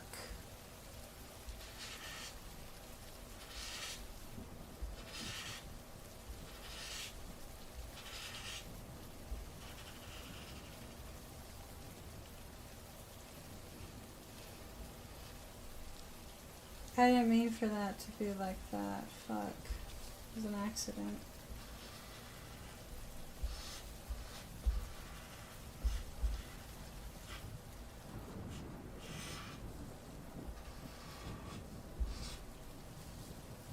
It's like I went outside the lines and I'm so pissed off about it. I'm like, can I make this work? Can I make this work? Can I make this work? I guess it still works.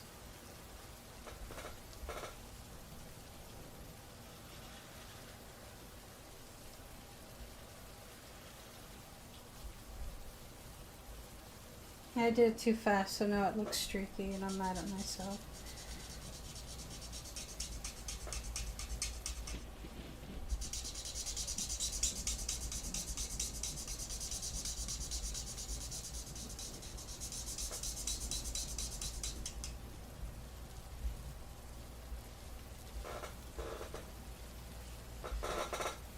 It's alright, we'll just keep going.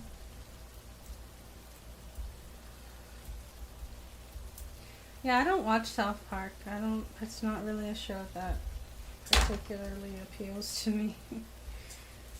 Wait, I have 3 colors here. Oh, the brown grace for the shield, okay. Why don't I just do the shield right now then? So what color is supposed to be the shield?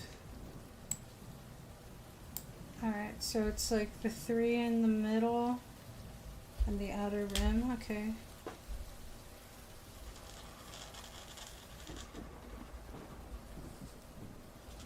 I was thinking about doing this in color pencil, and I don't know, I might be regretting not doing it in colored pencil. I could still do it in colored pencil though. What the heck is underneath the page? It was causing it to level up.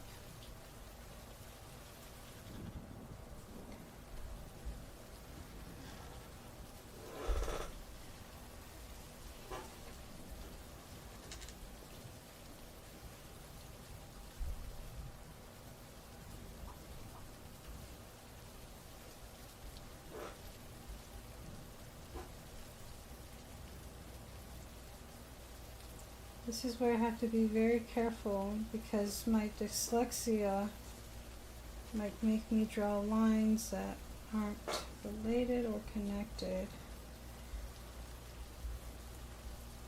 My brain gets confused. Gotta protect my innocence, okay.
I could still do color pencil over the marker if I don't like the marker, and I probably won't like the marker, but you know, I'm still doing it anyway because it's not finished yet, so I can't judge it if I like it or not.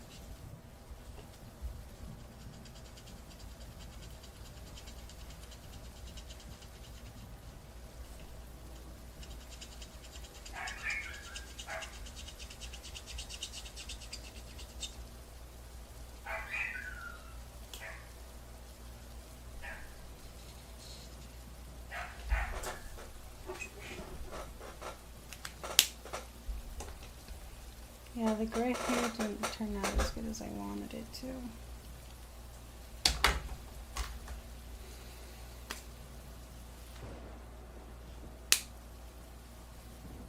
Yeah, I don't know. Maybe I should have done color pencil. I think so. I'm not skilled enough in marker. It's okay.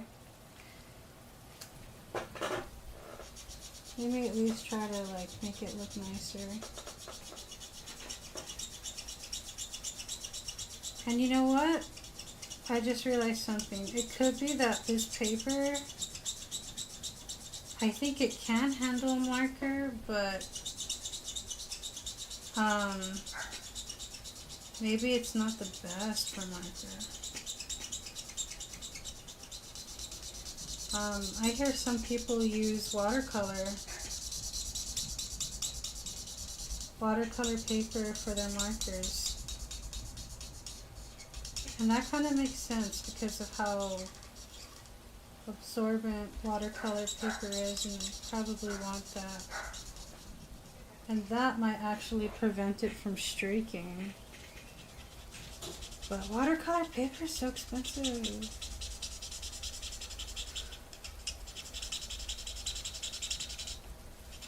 Well, pretty much any specialty paper is. Except for sketch paper. Tracing paper is very cheap.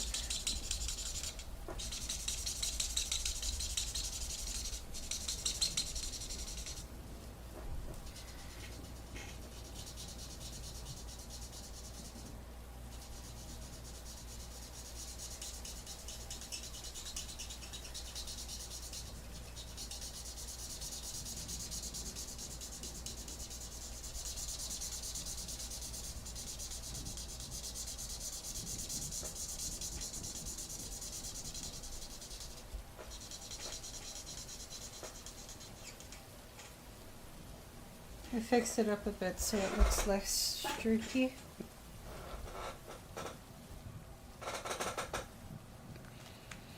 Yeah, you're right. I could still do color pencil over it. It would technically be mixed. It might help though. It might help to do marker underneath it.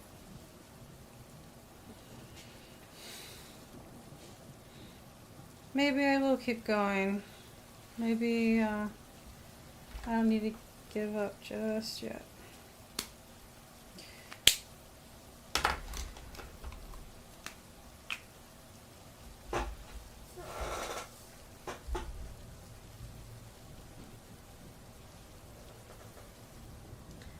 I don't know if I should do this one yet.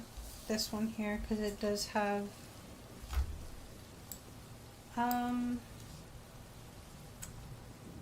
how do I say, like it could have some shine to it. I know the other thing I used like didn't have much shading to it, so I'm still wondering if like at least the top part does or no. No, it doesn't. Okay, well, I could still do it myself. Color pencil and marker mixed. Yeah, I could try that. I'm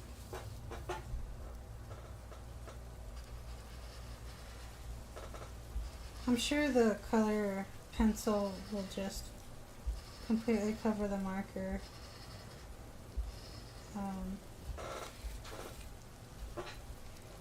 But it might have a different effect over it though.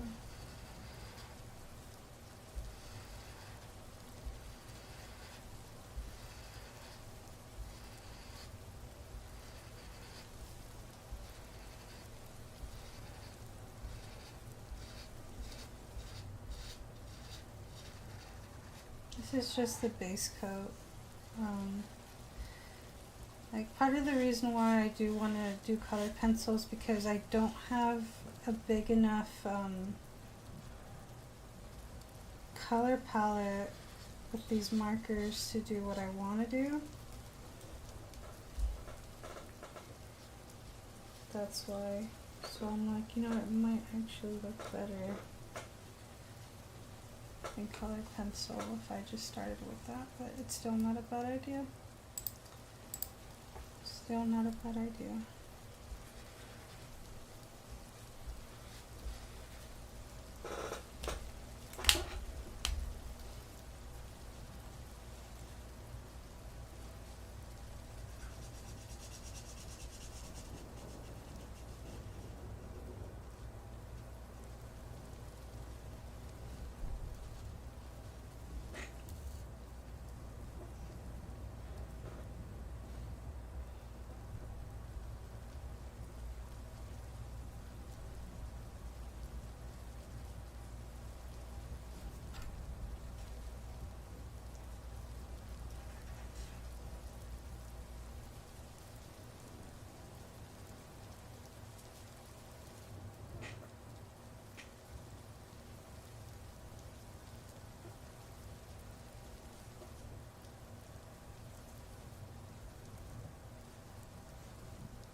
okay. I mean, it works.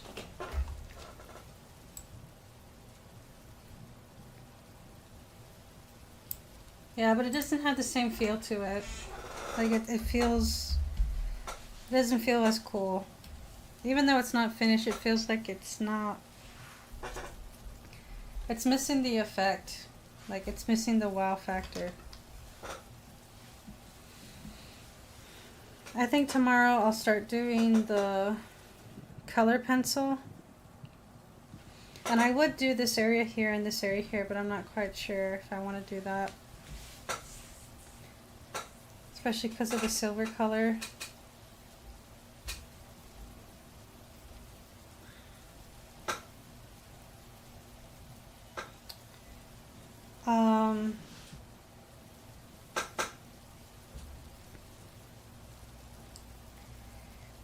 Yeah. I think that's it for now. The marker was more of like a primer for the color pencil rather than just the marker itself.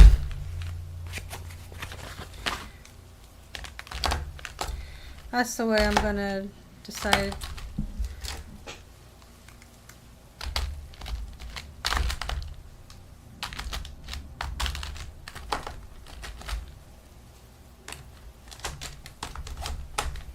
Alright, I think that's it because I don't feel like doing more color pencil. I don't feel like doing more. I'm like nearly streamed for like 4 hours. So I think I'm just gonna end the stream. And I'll probably stream tomorrow. Probably.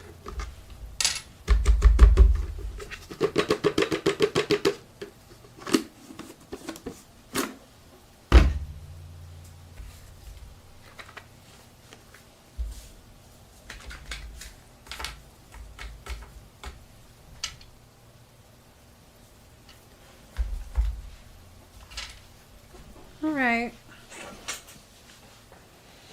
I'm already putting my stuff away and I'm about to end the stream.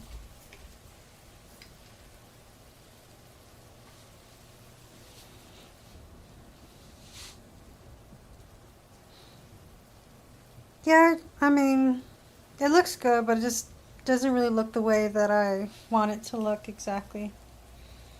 Yeah, see you later.